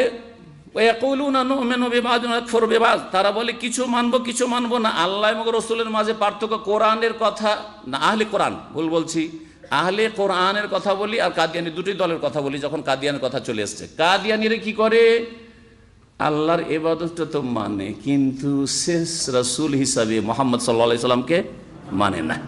জি, খাতমে নবুয়ত তারা মানে না। অথচ আল্লাহ পাক সূরা আহজাব বলেছেন, মা কানা মুহাম্মাদুন আবা আহাদি মির রিজালিকুম ওয়ালাকিন রাসূলুল্লাহ ওয়া খাতামান নবিয়্যিন। মুহাম্মদ সাল্লাল্লাহু আলাইহি ওয়াসাল্লাম তোমাদের পুরুষদের কারো পিতা নাই, তার যে ছেলেগুলি ছিল বাল্য জীবনে মারা গিয়েছিল। হ্যাঁ, ওয়ালাকিন রাসূল, তো মেয়েদের বাবা, এই জন্য বলে তোমাদের পুরুষদের কারো পিতা তিনি নন। ওয়ালাকিন রাসূলুল্লাহ, তিনি আল্লাহ পাকের রাসূল, ওয়া খাতামান নবিয়্যিন, এবং শেষ নবী তিনি, শেষ নবী। কার কথা এটি? আল্লাহর কথা। কেউ যদি খাতামুন নবীন কেউ অস্বীকার করে, বলছে আর একজন নবী এসেছিল মুহাম্মদ সাল্লাল্লাহু আলাইহি ওয়াসাল্লামের পরে, সে হচ্ছে আকসি নবী, সে হচ্ছে জিল্লি নবী। যেমন কোন মানুষের ছায়া পড়ে, ছায়া পড়ে ওই রকমের নবী। তাহলে তারা কোরআন অস্বীকার করলো কিনা? কোরআন অস্বীকার করলে কি মুসলিম থাকে? সুতরাং কাদিয়ানি মুসলিম না, খাতামুন নবীনকে অস্বীকার করে, কাদিয়ানিদের কথা হইল। আর এই আয়াতে যেটা বলা হয়েছে, আর একটা দিক বলি, ওয়ায়ুরিদুনা ইউফাররিকু বাইনাল্লাহি ওয়া রাসূলিহি, আল্লাহ এবং রসুলের মাঝে পার্থক্য করে, বলে যে আল্লাহর কথা মানবো, রসুলের কথা মানবো না। হ্যাঁ, এরা হচ্ছে আহলে কোরআন। নামটা তো কত চমৎকার, যেমন আহমদি নাম চমৎকার, তেমন আহলে কোরআন নাম চমৎকার। একটা প্রতিষ্ঠান রয়েছে কোনো একটা দেশে, পশ্চিমা দেশে কাদিয়ানিদের, আর ওর নাম হচ্ছে আল কোরআন ফাউন্ডেশন। আল কোরআন ফাউন্ডেশন। আমিও প্রথম ভাবতাম যে আল কোরআন ফাউন্ডেশন হয়তো আমাদের কোনো সহি আকীদার লোকদের হবে। পরে খোঁজ খবর আমার কাছে ভাইয়েরা ওই দেশ থেকে দিল, পশ্চিমা দেশ, খবর দিল যে আল কোরআন ফাউন্ডেশন কাদিয়ান, আহলে কোরআনদের। এরা কোরআন মানে হাদিসকে অস্বীকার করে, বলছে হাদিস সংকলন হয়েছে পরে, বিভিন্ন রকমের সংশয় শুবহাত পয়দা করে তারা হাদিসের রসুলকে অস্বীকার করে। বুখারীর হাদিস মানে না, মুসলিমের হাদিস মানে না, হাদিস মানা চলবে না, হাদিসের উপর আস্থা করা যাবে না। বলেন যদি হাদিস না মানা, ইমাম মাউজাই রহমতুল্লাহ আলাইহি বলছেন যে যদি হাদিস না মানা যায়, কোরআন শুধু মানেন, তাহলে কাইফা তুসাল্লি, কেমন করে নামাজ পড়বেন আপনি? আল্লাহ বলছেন আকিমুস সালাহ, একটা দিয়ে শুরু করেন, প্রত্যেকটি ইবাদত, কোনোটা ইবাদত আদায় করতে পারবেন না আপনি, ঠিক কিনা? আকিমুস সালাহ, নামাজ কায়েম করো। হ্যাঁ, নামাজ কয়বার কায়েম করব? খামসা কোরআনে কারিমে আছে না, মেরাজের হাদিসে আছে, আরও বহু হাদিসও আছে। আচ্ছা, তারপর নামাজের টাইমগুলো আল্লাহ বলছেন কিতাব মাওকুতা, টাইম নির্ধারিত করা হয়েছে। কখন কখন আল্লাহ বলেননি। রাসূলুল্লাহ সাল্লাল্লাহু আলাইহি ওয়াসাল্লাম এর কাছে জিবরাইল আলাইহিস সালাম ওই মেরাজের পরের দিন নেমে 2 দিন থেকে 10 ওয়াক্ত নামাজ পড়ে, একদিন আউয়াল ওয়াক্তে, একদিন শেষ ওয়াক্তে নামাজ পড়িয়ে দেখিয়ে দিয়েছেন। তাহলে হাদিস না মেনে 5 ওয়াক্ত নামাজের টাইম টেবিল কেমন করে ঠিক করবেন, কখন শুরু কখন শেষ? অসম্ভব, তাই না? আল্লাহ বলছেন নামাজ কায়েম করো। নামাজ শুরু হবে কোত্থেকে? সালাম দিয়ে শুরু হবে না তাকবীরে তাহরিমা দিয়ে শুরু হবে? সেজদা দিয়ে শুরু হবে না রুকু দিয়ে শুরু হবে? তাহলে কোরআনে তো কোনোটাই কথা বলা হয়নি। কেউ যদি বলে যে কোরআনে যেহেতু নাই নামাজ কায়েম করো, সুতরাং আমি সিজদা দিয়ে শুরু করব, আগে সিজদা দিয়ে শুরু করব, কি বলবেন? মুসলিম? তাহলে হাদিস না মেনে কি করে মুসলিম থাকে? আহলে কোরআন এই জন্য গোমরা, পথভ্রষ্ট, সতর্ক সাবধান, তাদের চমৎকার কথা শুনবেন না।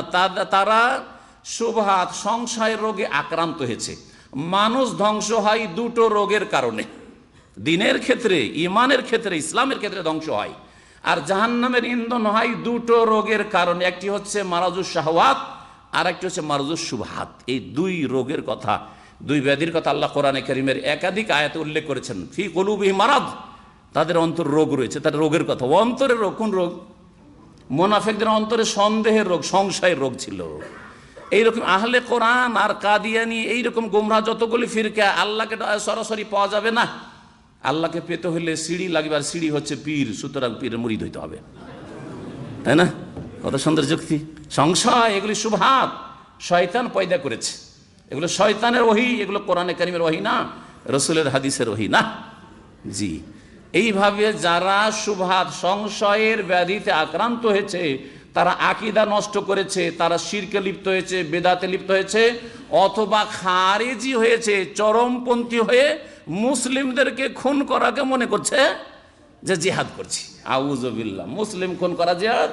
আরে নবী সাল্লাল্লাহু আলাইহি ওয়াসাল্লামের জামানায় আকীদার মুনাফিক ছিল আব্দুল্লাহ বিন উবাই, তার বিরুদ্ধে তো অস্ত্র ধরেননি নবী করিম সাল্লাল্লাহু আলাইহি ওয়াসাল্লাম। হ্যাঁ, ধরেছেন নাকি?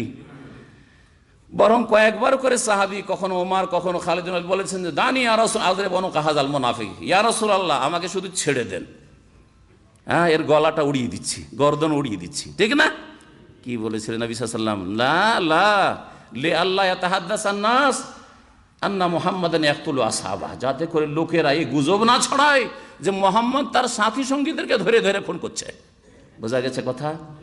তাহলে এত বড় মুনাফিক যে সবচাইতে নিচে জাহান্নামে থাকবে, কাফের, মুশরিক, পৌত্তলিক, যত রকম মুশরিক রয়েছে সমস্ত নিচে থাকবে এই মুনাফিক জাহান্নামী, তার বিরুদ্ধে অস্ত্র ধারণ করেন নবী করিম সাল্লাল্লাহু আলাইহি সাল্লাম। আর মুসলিম শাসক, অত মুসলিম শাসকদের যারা কর্মকর্তা আমলা, সে পুলিশ হোক, সেনাবাহিনী হোক, অথবা তাদের আদালতের কর্মকর্তারা হোক, আরও উকিল হোক, জজ হোক ইত্যাদি, এদেরকে খুন করা সওয়াবের কাজ। এরা কোন রোগে আক্রান্ত হয়েছে? হ্যাঁ, সংশয় সন্দেহের রোগে আক্রান্ত হয়ে এর ইসলাম থেকে বেরিয়ে গেছে। উদখুলু ফিস-সিলমে কাফা নাই, ভালো করে শুনে রাখেন, ইসলামে পুরোপুরি তারা প্রবেশ করেনি। এই তিনটি গুমরাহ, শিরককারী, বিদআতকারী আর এই জঙ্গি খারেজি যারা, তাদের সম্পর্কে ভালো করে শুনে রাখেন। এরা শুবহাত, এইরকমই যতগুলি বাতিল ফিরকা, কাদিয়ানী আর আহলে কোরআন, এরা সংশয় রোগে আক্রান্ত হয়ে ইসলাম থেকে কেউ পুরাপুরি বেরিয়ে গেছে, কেউ আংশিকভাবে বেরিয়ে গেছে, বিভিন্ন রকমের দল রয়েছে। আর একটি রোগ হচ্ছে শাহওয়াতের রোগ। শাহওয়াত মানে হচ্ছে কুপ্রবৃত্তি, মনের কামনা বাসনার অনুসরণ। মনে যা লাগে তাই বলেন আপনি, মনে যা লাগে তাই খান আপনি, তাই করেন আপনি। হ্যাঁ, মনে লাগলো নামাজ পড়লেন, না হলে পড়লেন না। মনে লাগলো ভালো কথা বললেন, না অশ্লীল খারাপ কথা বলছেন। হ্যাঁ, মনে লাগলো আপনি আছেন, স্ত্রীর কাছে আছেন, না হলে জেনা মদে ডুবে আছেন। মনের পূজা করে। এই রোগে আক্রান্ত হয়ে অধিকাংশ পাপিষ্ট মুসলিম সমাজ ইসলাম থেকে আংশিক অথবা অনেকে ঈমান ভঙ্গ করে ইসলাম থেকে বেরিয়ে গেছে। ফজরের নামাজে উঠতে চায় না শরীর, ঘুমাতে চায়, আর ঘুমটাকে নামাজের ওপর প্রাধান্য দেন। এটা কোন রোগের কারণে? তাহলে সংশয়ের রোগ না কুপ্রবৃত্তির রোগ?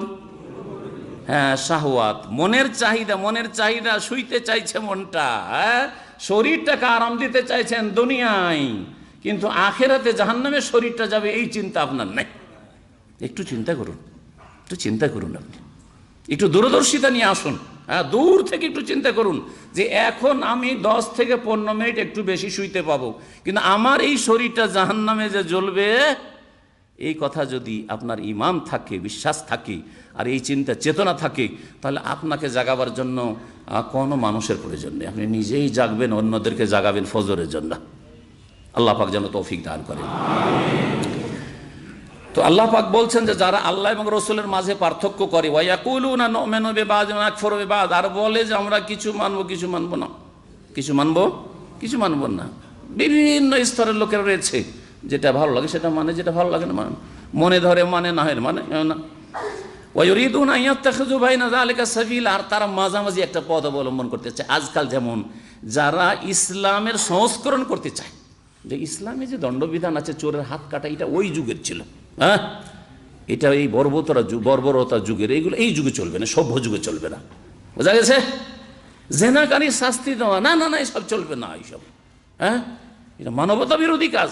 হ্যাঁ, এই রকমের যারা কাজ করে, ইউরিদুনা আন ইয়াত্তাখিযু বাইনা যালিকা সাবিলা, মাঝামাঝি কিছু ইসলামের মানবো, কিছু ইসলামের মানবো না, এইরকমই যারা ধর্ম নিরপেক্ষতায় বিশ্বাসী, সেকুলারিজমে বিশ্বাসী, হ্যাঁ, তারা কি বলে যে ধর্ম এখানে আছে। কোথায় আছে?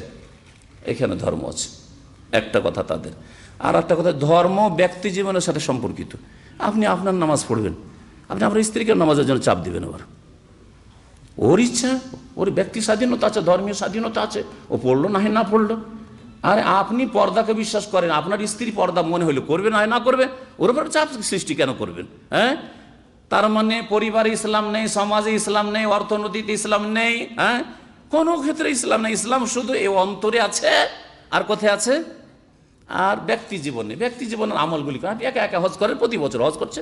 মেলা ধর্ম নিরপেক্ষতা বিষয়ে সেকুলারিজমে বিশ্বাসী লোকেরা হজ করতে আসছে, পয়সা আছে, উমরা করতে আসছে, উমরা করে যাচ্ছে। কিন্তু তারা মনে করে যে ধর্মটা হচ্ছে শুধু মসজিদে সীমিত। মসজিদে থাকলে ধর্মকর্ম করেন, বাইরে বেরিয়ে গেলাম, আমাকে এখন স্বাধীন ছেড়ে দেন, যা ইচ্ছা বলবো, যা ইচ্ছা খাবো, যা ইচ্ছা করব, কেউ কিছু বলবেন না।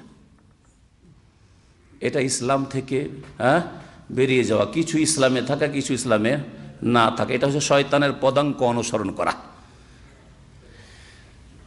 যারা মাঝামাঝি পথ নিতে চায়, আল্লাহ পাক বলছেন সূরা নিসা আয়াত নম্বর 150 151, ভালো করে শুনেন, তাদের হুকুম সম্পর্কে, শরীয়তি হুকুম, আসমানি হুকুম, আসমানি বিধান, উলাইকা হুমুল কাফিরুন হাক্কা, এরাই হচ্ছে সত্যিকার অর্থে কাফির।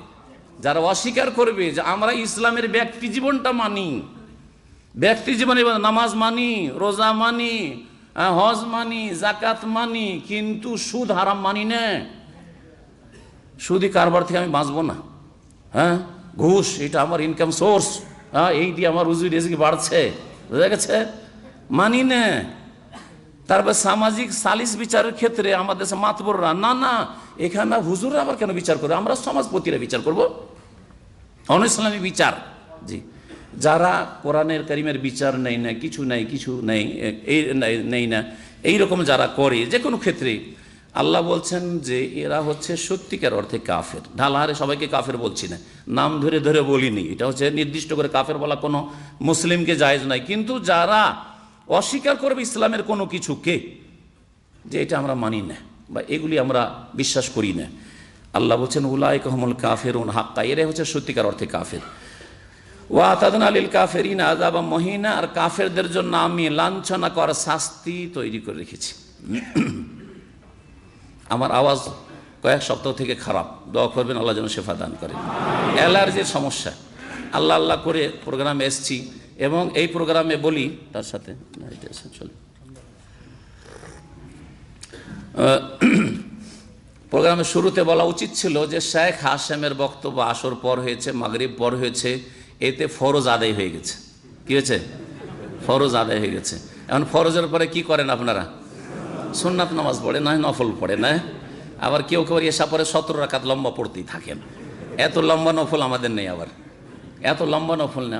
নফল সুন্নাত ওই 2 রাকাত সুন্নাত, আর 1 রাকাত 3 রাকাত 5 রাকাত বেতর, এইটুকু বাস। কথা বুঝছেন না?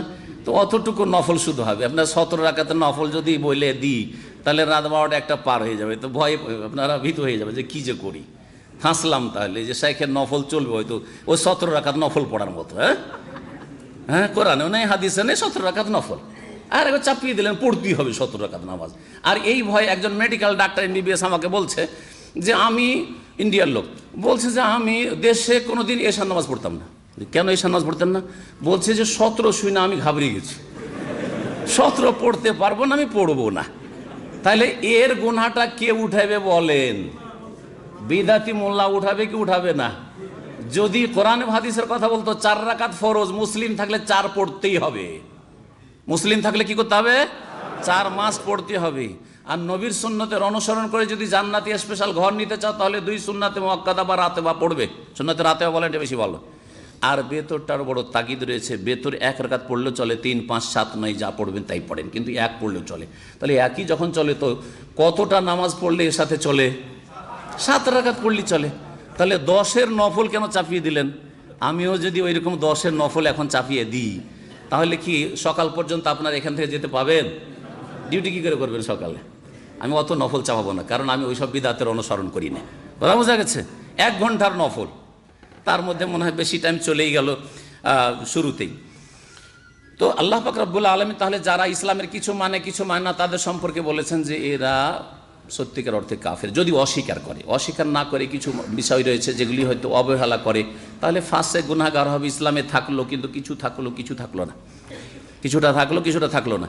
আচ্ছা, যারা ইসলামের কিছু কাজ করে আর কিছু কাজ করে না, তাদের একটি দুনিয়ার উদাহরণ পেশ করি।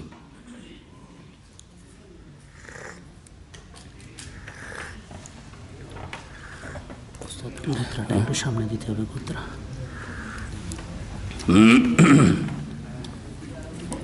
এসি ফুল করা আছে, তারপরে মানুষের ভিড় বাড়ে, গরম।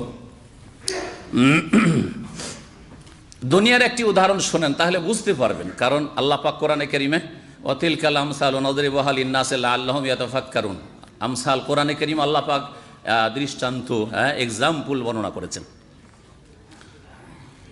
আমরা গাড়িতে চড়ি, ঠিক কিনা?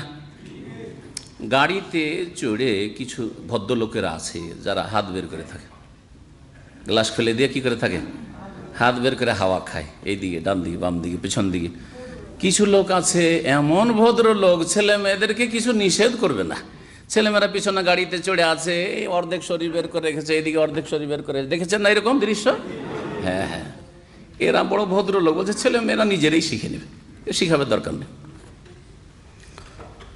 এইরকম গাড়িতে যারা চাপেন, গাড়িতে যারা এরকম চাপেন,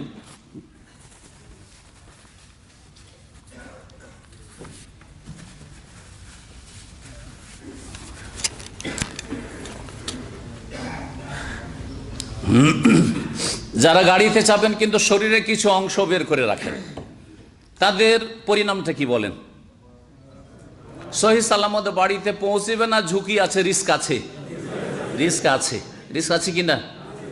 যারা হাত বের করে রেখেছে তার হাত ভাঙার রিস্ক আছে। হ্যাঁ, যারা মাথা বের করে রেখেছে, হ্যাঁ মাথা যাওয়ার, তো মাথা গেলে কি মানুষ বাঁচবে? বাঁচবে না। তাহলে বোঝা গেল, তো যার মাথা চলে যাবে যেমন বাঁচবে না, ওই রকম ইসলামের কিছু মাথা আছে। ইসলামের ভিতরে কিছু কি আছে? এমন হুকুম হাকাম আছে, আকীদা আছে, ইবাদত আছে, যেগুলি মাথার মতো। যদি সেগুলি আপনি পালন না করেন, সেগুলির বাস্তবায়ন না করেন, তাহলে আপনার মাথা চলে যাওয়ার মতো। মাথাগুলি যেমন আপনি মারা যান, ঠিক তেমনি আপনার ইসলাম ইমান বিনষ্ট হয়ে যাবে, বড় কুফরি হয়ে যাবে, ইসলাম থেকে বহিষ্কৃত হয়ে যাবেন। বোঝা গেছে? তাওহীদ প্রতিষ্ঠা না করে আল্লাহ ছাড়া অন্যকে সেজদা করলেন। নামাজে আল্লাহকে সেজদা করেন, আর মাজারে ওরসে গিয়ে মাজারে সেজদা করলেন আপনি। হ্যাঁ, কোরবানি জবাই করেন, আর কবিরাজ বলেছে, ওঝা বলেছে যে জিনের জন্য কিছু জবাই করা লাগবে, তোমার সাদা মোরগ বা কালো খাসি জবাই করা লাগবে, জবাই করে অমুক জায়গাতে কিছু করে আসতে হবে বা কিছু করতে হবে। কালো খাসি কেন, সাদা কেন, এরকম শর্ত কেন? তারপরে দুধ চিনি পুকুরে দিয়ে আসতে হবে, নদীতে দিয়ে আসতে হবে, এগুলো আমাদের আছে না নেই? হ্যাঁ, এগুলো করে আকীদাই নষ্ট করে দিল। এরা ইসলাম থেকে মাথাকে বের করে দিয়েছে। কি করেছে? মাথাকে মাথা বের করলে যেমন মানুষ বাঁচে না, তেমন এদের ইসলাম বাঁচে না, সুরক্ষিত না, ইসলাম ধ্বংস হয়ে যায়। এগুলি হচ্ছে ইমান ভঙ্গকারী বিষয়, এগুলি হচ্ছে ইমান ভঙ্গকারী বিষয়। এদের সম্পর্কে বলবেন এই আয়াত, উলাইকা হুমুল কাফিরুন হাক্কা, এরা হচ্ছে সত্যিকার অর্থে কাফের, মুসলিম থেকেও কাফের হয়ে যায় এরা। আর যারা হাত বের করে রেখেছে, হাতটা ভাঙবে।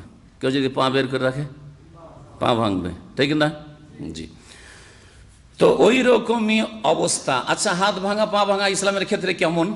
দুনিয়ার আযাব, আখিরাতের আযাব। দুনিয়ার কিছু আযাব আর আখিরাতের আযাব। হাত ভেঙে থাকে, কিছু হাসপাতালে পড়ে থাকতে হয়। হাতটা বের করেছিলেন, হাতটা পাশ দিয়ে গাড়ি যাচ্ছিল, আর দিল ধাক্কা দিয়ে হাতটা ভেঙে গেল। ওই রকমই যারা ইসলামে কিছু পালন করেন, দুনিয়ার বালা মুসিবত আসে, বালা মুসিবত আসে। আপনি নামাজ পড়তেন কিন্তু আপনার বিবিকে পর্দা করাইতেন না। আপনার ভাইদের সাথে সে অবাধে গল্প করছে, একসাথে খাচ্ছে, ভাবি, তারপরে আপনার স্ত্রী তার দুলা ভাইদের সাথে, ভগ্নিপতিদের সাথে রসিকতা করছে, নির্জনে বসে গল্প করছে, করতে করতে ব্যভিচারে লিপ্ত হইল। বালা মুসিবত আসলো না? আসলো না? বা প্রেম হয়ে গেল, তারপরে ও আপনার স্ত্রীকে নিয়েই পালিয়ে গেল, উধাও হয়ে গেল। এগুলি বালা মুসিবত কিনা? এই বালা মুসিবত কেন এসছে?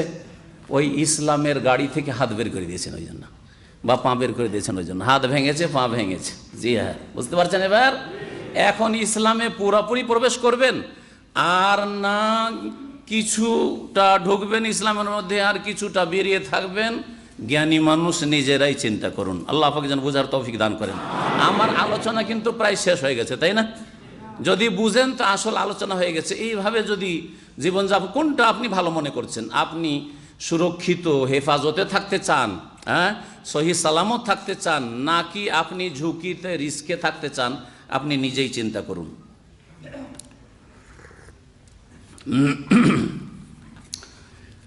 মুসলিম জীবনে আজকাল যে ত্রুটিগুলি দেখা যাচ্ছে, গোলযোগ, আখলাক চরিত্রের ক্ষেত্রে, এবাদতের ক্ষেত্রে, প্রচার মাধ্যমের ক্ষেত্রে, আমাদের মুসলিম সমাজের অনেকের হয়তো ইসলামের ঠিক আছে, এবাদত ঠিক আছে, আকিদাও ঠিক আছে, প্রচার মাধ্যমে ইসলাম বিরোধী কথাবার্তা প্রচার করা হচ্ছে।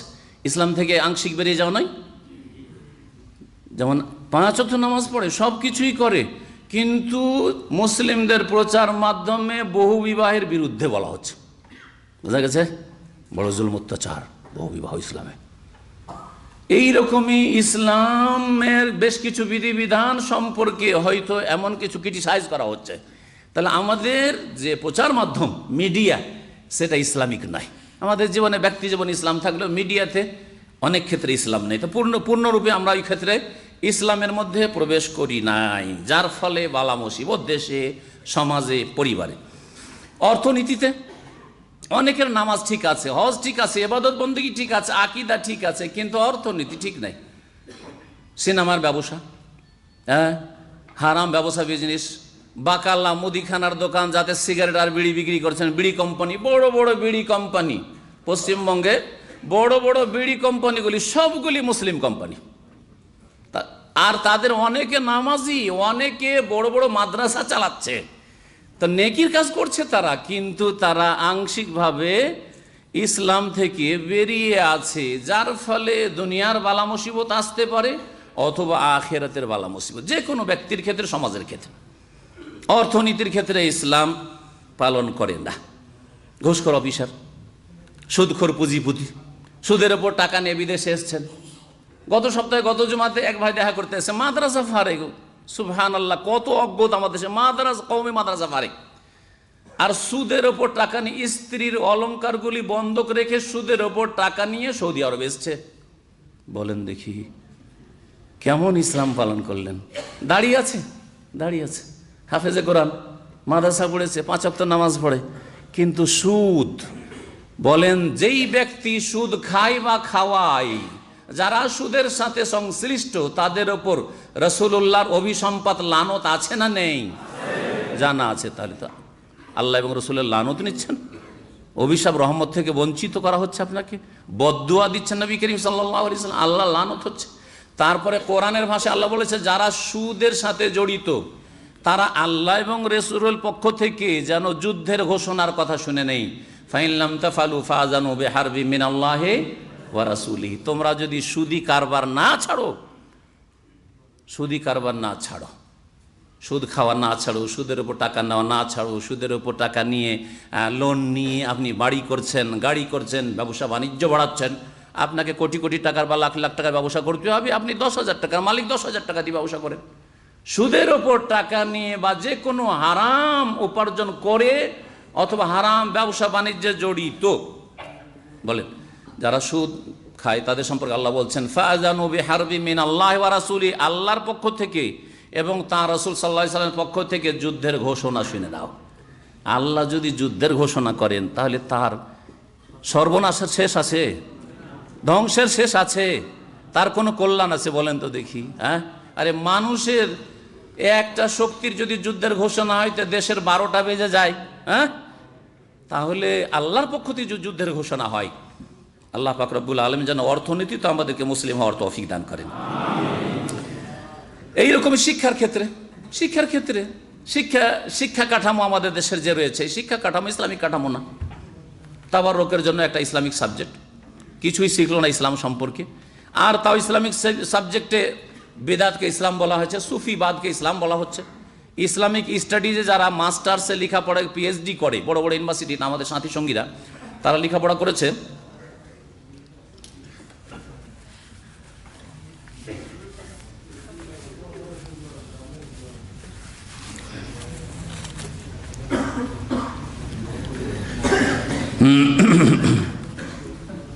ইসলামিক স্টাডিজ নাম হচ্ছে, ফ্যাকাল্টির নাম কি জানেন?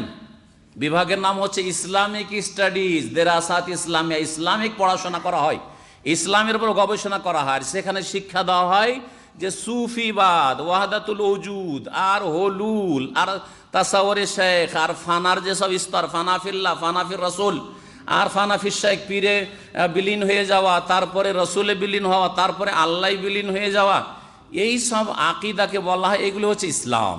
এগুলি হচ্ছে ইসলাম। আমাদের বেশ কিছু বন্ধু বান্ধব যারা ওই লাইনে চলে গেছে, মাদ্রাসায় লেখাপড়া করার পরে তারা পিএইচডি করছেন, কি পড়লাম ইসলাম স্টাডিজে, আর এইসব শিরক আর বিদআত, ওগুলো হচ্ছে ইসলাম। জি হ্যাঁ,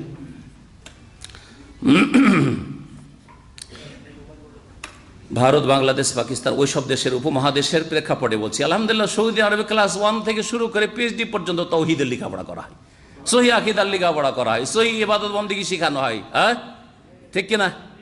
এই জন্য আমাদের আলোচনাগুলি হচ্ছে আমাদের উপমহাদেশের প্রেক্ষাপটে। জি, তো আমাদের দেশে শিক্ষার ক্ষেত্রে, শিক্ষা অঙ্গনে ইসলাম নেই। হ্যাঁ, যদি ডাক্তার ইঞ্জিনিয়ার হন তো ইসলামে জিরো। হ্যাঁ, মেডিকেলের হিরো, ইঞ্জিনিয়ারিংয়ে হিরো, আর ইসলামে জিরো।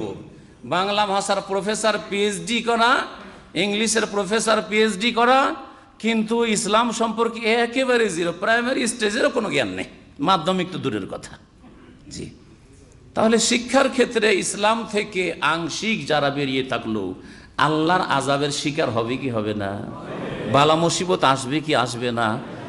আয়াত শুনলেন। তাহলে ইসলাম কি? সূরা হজ আয়াত নম্বর ৭৭ আপনাদেরকে শোনাই। আল্লাহ পাক বলছে, ইয়া আইয়ুহাল্লাযীনা আমানু, হে ঈমানদার মানুষেরা, ইরকাউ। প্রথম কথা আমানু বলেছেন, তাহলে ঈমানটা ঠিক করতে হবে। আর ঈমানের পিলার ৬টি আপনাদের জানা আছে। আর ঈমানের এই 6টি স্তম্ভের সাথে যতগুলি জিনিস রিলেটেড আছে, সম্পর্কিত আছে, সবগুলি ঠিক করতে হবে। ঈমান, আকীদা ঠিক করতে হবে।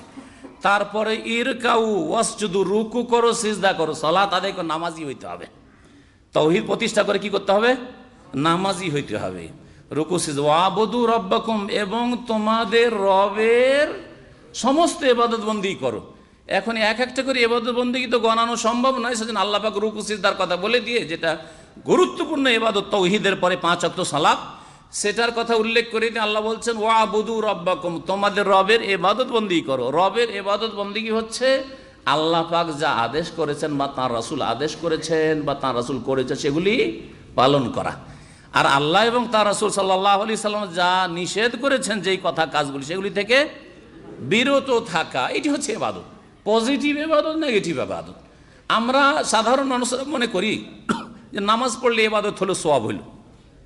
আর সামনে যে একটা মহিলা যাচ্ছিল, চেহারা খুলে নিচে নজরটা করলাম, ইবাদত হলো না? এটা ইবাদত? নেকি পেলেন আপনি ওতে? নেকি পেলেন ওতে?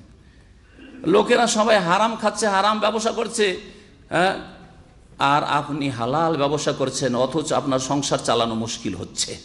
হ্যাঁ, এটা ইবাদত নয় আপনার? ইবাদত। হালাল রুজি তলাশ করা ইবাদত। হারামের দিকে যাচ্ছেন না, আল্লাহকে ভয় করছেন, সেই জন্য আপনি সীমানা পার করছেন না, ইবাদত।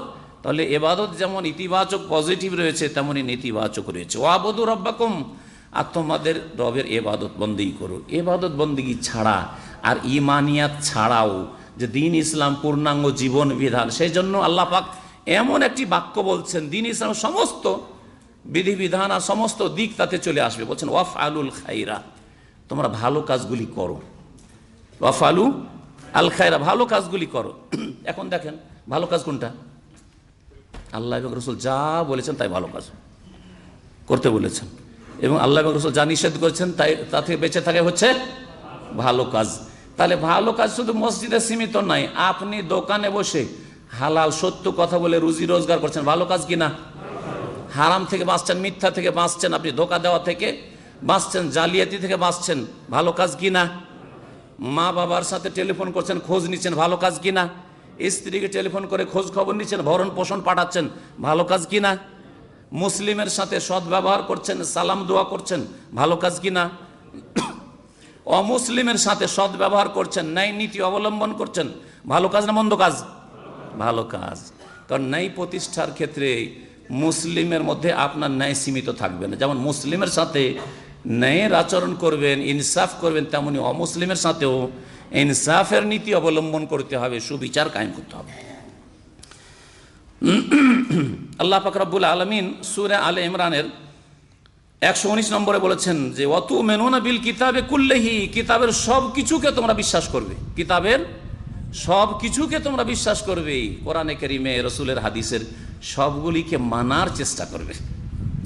এই ক্ষেত্রে মনে রাখবেন, যেখানে গিয়ে আপনার ক্ষমতা চলছে না সেখানে একটি কোরআনী বিধান রয়েছে, ফাত্তাকুল্লাহ মাস্তাতাতুম, যথাসাধ্য আল্লাহকে ভয় করো, যথাসাধ্য কি করো, আল্লাহকে ভয় করো। ফরজের ক্ষেত্রে কেউ যদি বলে যে আমি 4 ওয়াক্ত পারছি, 5 ওয়াক্ত পারছি না, তাহলে 4 ওয়াক্ত দিয়ে নাজাত পাবে নাকি? না, ফরজের ক্ষেত্রে বলা হয়নি। কেউ যদি বলে আমি শীতকালে রোজা রাখতে পারছি, এই গরমের দিনে রোজা রাখতে পারছি না, তো বলে ফাত্তাকুল্লাহ মাস্তাত, আল্লাহ বলছে যথাসাধ্য আল্লাহকে ভয় করো, আমি পারছি না রোজা রাখতে, হ্যাঁ চলবে না? চলবে না।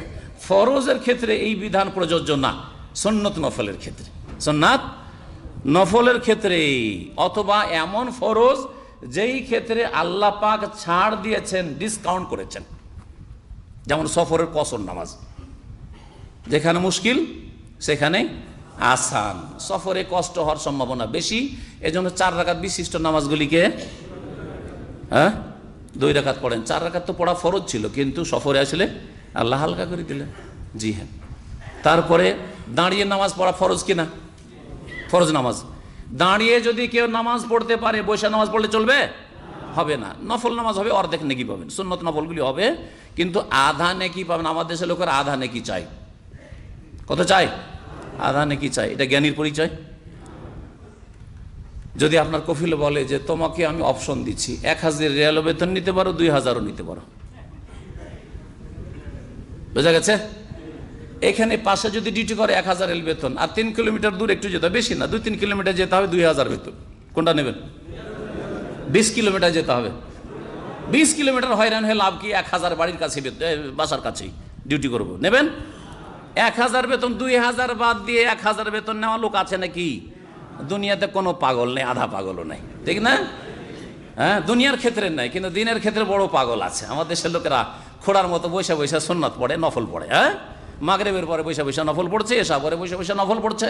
এই ক্ষেত্রে অবুঝ হয়ে যায় যে বুঝি না কিছু, অথবা কি হয়ে যায় অনীহা, অভক্তি, বেশি নেকি নিয়ে করবোটা কি, এত নাকি রাখবো কোথায়? ফরজ পড়লাম, ও যথেষ্ট হইলো। নফল 2 রাকাত পড়বো, খাটবো, খাটনি করবো 2 রাকাতের, আর পারিশ্রমিক নেব 1 রাকাতের। দেখছেন দেখছেন নেকির ওপর কত অভক্তি মুসলিম সমাজের। এটা কি সহি তরিকা? তাহলে কখনো সহি তরিকা নেই। আরে যখন খুব ক্লান্ত হয়ে গেছেন তখন আলাদা। নবী সাল্লাল্লাহু আলাইহি ওয়াসাল্লাম লম্বা 5 ঘন্টা 6 ঘন্টা তাহাজ্জুদ পড়ে ক্লান্ত হয়ে যেতেন, তারপরে 2 রাকাত নফল বসে বসে পড়তেন। আপনি ওই রকম লম্বা তাহাজ্জুদ পড়েন, আর পড়ার পরে যদি তাহাজ্জুদের পরে বেতরের পরে 2 রাকাত বসে বসে যদি আপনি পড়েন, তাহলে ঠিক আছে, জায়েজ আছে, অসুবিধা নেই। কিন্তু আপনি তিলকে তাল করে দিলেন, আর মাগরিব পরে এশা পরে সুন্নাত নফল বসে বসে পড়ছেন, 2 রাকাতের মেহনত আর 1 রাকাতের বেতন। কফিলকে বলছেন আমি 8 ঘন্টার জায়গায় 16 ঘন্টা ডিউটি করবো, আর বেতন নেবো 1000। জি হ্যাঁ, এইরকম লোকেরা। আল্লাহ পাক যেন বুঝার তৌফিক দান করে।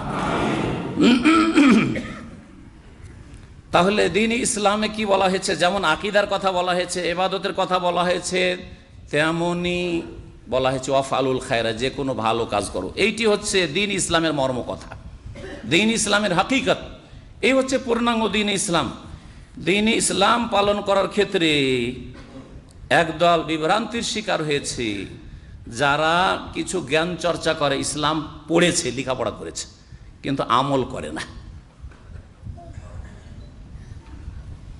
গত সপ্তাহে একজন হাফেজে করে এসে বলছে, শেখ আমি হাফেজে করে আপনার সাথে দেখা করতে এসেছি, আর আপনার বক্তব্য শুনি, আর চেহারাতে মোটে দাড়ি নেই, কিচ্ছু নেই, একবারে চিনতেই পারছি না। জি হ্যাঁ, বড়ই দুঃখ লাগলো। বললাম যে আপনি এরকম কেন? ইনশাআল্লাহ চেষ্টা করবো। শুনেছি আপনার দাড়ি ওয়াজিব, শুনেছি আমল করেন, এখন আমল করেন। আপনি হাফেজে কোরআন, আপনি আদর্শ হবেন আপনার গ্রামবাসীর জন্য, দেশবাসীর জন্য, এলাকাবাসীর জন্য। তো কি বলছিলাম, যে এক শ্রেণীর লোকেরা শিখেছে, জানে, তারপরে আমল করে না, এই একদল। আর একদল জানে না, শিখলো না, কিন্তু কিছু আমল করে। এই দুটি দল সম্পর্কে সূরা ফাতিহাতে আল্লাহ কি বলেছেন জানেন? কি বলেছেন? মাগজুব আলাইহিম আর দল্লিন, এটা বলেছেন। 3 ভাগে ভাগ করেছেন মানুষকে আল্লাহ পাক সূরা ফাতিহায়। একটা হচ্ছে আনআমতা আলাইহিম, সিরাতাল্লাযীনা আনআমতা আলাইহিম। আল্লাহ ওদের রাস্তা হচ্ছে সরল পথ, ওই সরল পথটা দেখাও, আর ওদের রাস্তা দেখাও যাদেরকে তুমি কি করেছো? পুরস্কৃত করেছো, যাদেরকে তুমি এনাম দিয়েছো, পুরস্কার দিয়েছো তুমি। তারা হচ্ছে নবীগণ, সিদ্দিকিন, সোহাদা, সালেহিন, নেক লোকেরা, এলেম শিখে আমল করে। কমপক্ষে নবী রসুল না হইলে, সিদ্দিক না হইলেও, শহীদ না হইলেও, বড় বড় আলেম না হইলেও তারা কমপক্ষে সালেহিন, নেক লোক, ফরজ অজেব সম্পর্কে জ্ঞান, দিন সম্পর্কে জ্ঞান অর্জন করে মোটামুটি, আর তারপরে আমল করে। এরা হচ্ছে আনআমতা আলাইহিম, এক দল। আল্লাহ পাক যেন এই দলে আমাদের শামিল হওয়ার তৌফিক দান করেন দুনিয়াতে, এবং আখেরাতে সেই দলের সাথে যেন আল্লাহ পাক জান্নাতুল ফিরদৌস নসিব করেন। দ্বিতীয় দল হচ্ছে মাগদুব আলাইহিম। আল্লাহকে আপনিও বলছেন, আমিও বলছি, যে কোনো নামাজি বলে সূরা ফাতিহা, গায়রিল মাগদুব আলাইহিম, আল্লাহ ওদের পথে নিয়ে যেও না যারা গজব প্রাপ্ত হয়েছে, যাদের ওপর তোমার কি হয়েছে? গজব হয়েছে, ক্রোধ হয়েছে। আল্লাহ সবসময় রেগে আছে তাদের ওপর। তারা কারা? ইহুদি এবং ইহুদিদের অনুসারীরা। ইহুদিরা কেন? কারণ ইহুদিরা নবী মুহাম্মদ সাল্লাল্লাহু আলাইহি ওয়াসাল্লাম সম্পর্কে, দ্বীন ইসলামের ভবিষ্যৎবাণী সম্পর্কে, শেষ নবীর ভবিষ্যৎবাণী সম্পর্কে, শেষ নবী আসবেন, ভালো করে জানতো। আল্লাযীনা আতাইনাহুমুল কিতাবা ইয়ারিফুনাহু কামা ইয়ারিফুনা আবনাহুম। আল্লাহ কোরআনে কারিমে বলছেন যে যাদেরকে আমি কিতাব দিয়েছিলাম, এই তাওরাত ধারণকারী ইহুদিরা, এরা নবী মুহাম্মদকে চিনতো সাল্লাল্লাহু আলাইহি ওয়াসাল্লাম, কামা ইয়ারিফুনা আবনাহুম, যেমন তারা নিজের ছেলেদেরকে চেনে, মেয়েদেরকে চেনে। কে বলবে যে রাত দিন দেখছি আর আমার ছেলেকে চিনি না, আমার মেয়েকে চিনি না, এমন কোন লোক আছে? ওই রকম ভাবে ইহুদিরা কাকে চিনতো? নবী মুহাম্মদ সাল্লাল্লাহু আলাইহি ওয়াসাল্লামের রিসালাত চিনতো, নবুয়ত চিনতো, যে এটাই শেষ নবী। কিন্তু মানা যাবে না, কারণ আমাদের বংশে বনি ইসরাইলে আসলো না, আর ইসমাইল বংশে মক্কায় কেন চলে আসলো? সেই জন্য মানব না। জানার পরে মানল না, এদের উপর গজব হয়েছে। দিন ইসলাম সম্পর্কে মাদ্রাসা পড়লো, তৌহিদ মানল না, শিরকেই থাকলো। মাদ্রাসায় পড়লো, হাদিস পড়লো, সুন্নতের অনুসারী হইল না, বিদআত ভক্ত হইতে গেল, বিদআতের প্রসার করতেই থাকলো। গজব হবে না? হবে না? জি। ইসলাম শিখেছে কিছু, কিন্তু আমল করে না, বেআমল, এদের গজব হয়। এরা হচ্ছে ইহুদিদের অনুসারী। আর দল্লিন কারা? জল্লিন খ্রিস্টান। খ্রিস্টানদের বৈশিষ্ট্য কি? তারা জানতো না, কিন্তু আমলে একটু আবেগী ছিল, আমল ঠিক করত। বনে জঙ্গলে গিয়ে তারা আল্লাহ পাকের ইবাদতবন্দি করত, ধ্যান করত, উপাসনা করত, আর সংসার ত্যাগী হয়ে যেত। রাহবানিয়াতান ইবতাদাউহা, তারা নিজেরা আবিষ্কার করেছিল বৈরাগ্যবাদ। আল্লাহ কোরআনে কারীমে বলেছেন, খুব কঠোর পরিশ্রম করত, কিন্তু অজ্ঞতার সাথে, ভুল পথে। তাহলে মুসলিম সমাজের অধিকাংশ জনগণ ইসলাম সম্পর্কে, তাওহীদ সম্পর্কে, দ্বীনের বুনিয়াদী বিষয়গুলি সম্পর্কে, বিধিবিধান সম্পর্কে জ্ঞান অর্জন করে না। এমনকি নামাজের তরিকা সম্পর্কে জ্ঞান অর্জন করে, দেখা দেখি নামাজ পড়ে। সবাই নামাইতো দিয়ে নামাজ পড়ে, সেও নামাইতো দিয়ে নামাজ পড়ে। সবাই ইকতাদাইতো বিহাজ আলেমা বলে, সেও বলে। সবাই বলে যে যাই নামাজের দোয়া ইন্নী ওয়াজহাতু তাকবীরে তাহরিমার আগে, সেজন্য 3 বিদআত দিয়ে নামাজ শুরু করে। অথচ নবী একটাও করেননি, নবী একটাও করেননি। দিন ইসলাম সম্পর্কে জ্ঞান অর্জন করলো না, আর আমল করলো। নামাজের পাবন, নামাজ পড়ে পড়ে কপালে দাগ পড়ে গেছে, কিন্তু নামাজ অজ্ঞতার সাথে আদায় করে। রোজা রাখে, জীবনে কোনোদিন রোজা ছাড়েনি, তো নামাজ আনাসুমা গাদান দিয়ে রোজা শুরু করে। আমি নিয়ত করছি টুমরো রোজা রাখবো, আগামীকালকে, তাই না? এটা আগামীকালকে রোজা না আজকে রোজা? 1 তারিখে চাঁদ উঠলো, তারপরে তারাবি পড়লেন 1 তারিখের, সাহারি খাইছেন কয় তারিখের? 1 তারিখের। রোজা কয় তারিখের? সন্ধ্যাবেলা থেকে শুরু হয়েছে। তাহলে নামাই তানাসুমা গাদান বলতে হবে না আলিয়াম টুডে বলতে হবে? আলিয়াম বলতে হবে। বোঝা যাচ্ছে যে এটা কোরআন হাদিসের কথা নয়, ভণ্ডদের কথা। মূর্খ যারা আরবি জানতো না তারা বানিয়েছে, যার ফলে গাদান টুমরো করে দিয়েছে অজ্ঞতার কারণে। বোঝা যাচ্ছে না? জি, এটা ইসলাম নয়। খবরদার এইসব বিদআত করবেন, না হয় রোজাটা নষ্ট হয়ে যাবে। নবীর তরিকা বাদ দিয়ে রোজা শুরু হইলো ভুল দিয়ে। হ্যাঁ, শুরু হইলো কি দিয়ে? ভুল দিয়ে। প্রশ্ন পড়ে নিয়ত আছে এখানে। নিয়ত আছে কোথায়? নিয়ত করা কার ডিউটি? কার ডিউটি? কলবের, হৃদয়ের ডিউটি, হার্টের ডিউটি। এই যে কলবের ডিউটি হচ্ছে নিয়ত করা, মুখের ডিউটি না, জবানের ডিউটি না। বোঝা গেছে? কানের ডিউটি কি? শোনা। নাকের ডিউটি শুঙ্গা, হ্যাঁ, গ্রান নেওয়া, ঠিক না? আমরা ডিউটি একের অপরকে দিয়ে দিচ্ছি।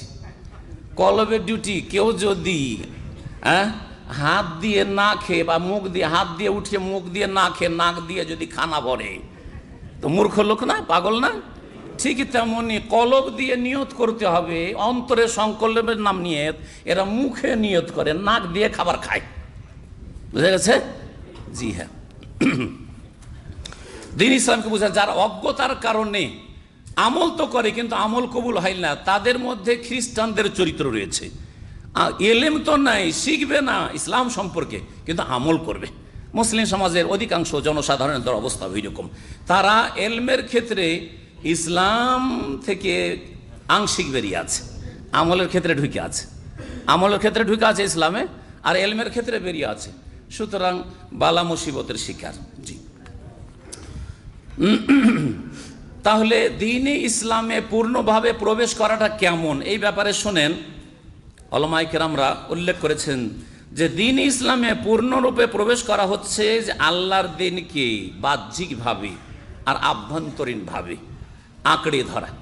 অন্তরেও আঁকড়ে ধরবেন, আর কথায় কাজে জীবনের প্রতিটি ক্ষেত্রে আল্লাহর দ্বীনকে আঁকড়ে ধরবেন।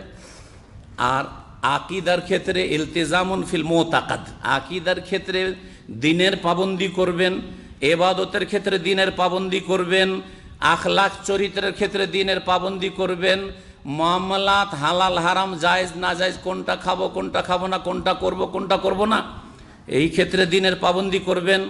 তারপরে মানুষের সাথে আচার আচরণে পাবন্দি করবেন, দ্বীনের ভিতরেও যেন দ্বীনের পাবন্দি থাকে আর বাহ্যিক দ্বীনের পাবন্দি থাকে।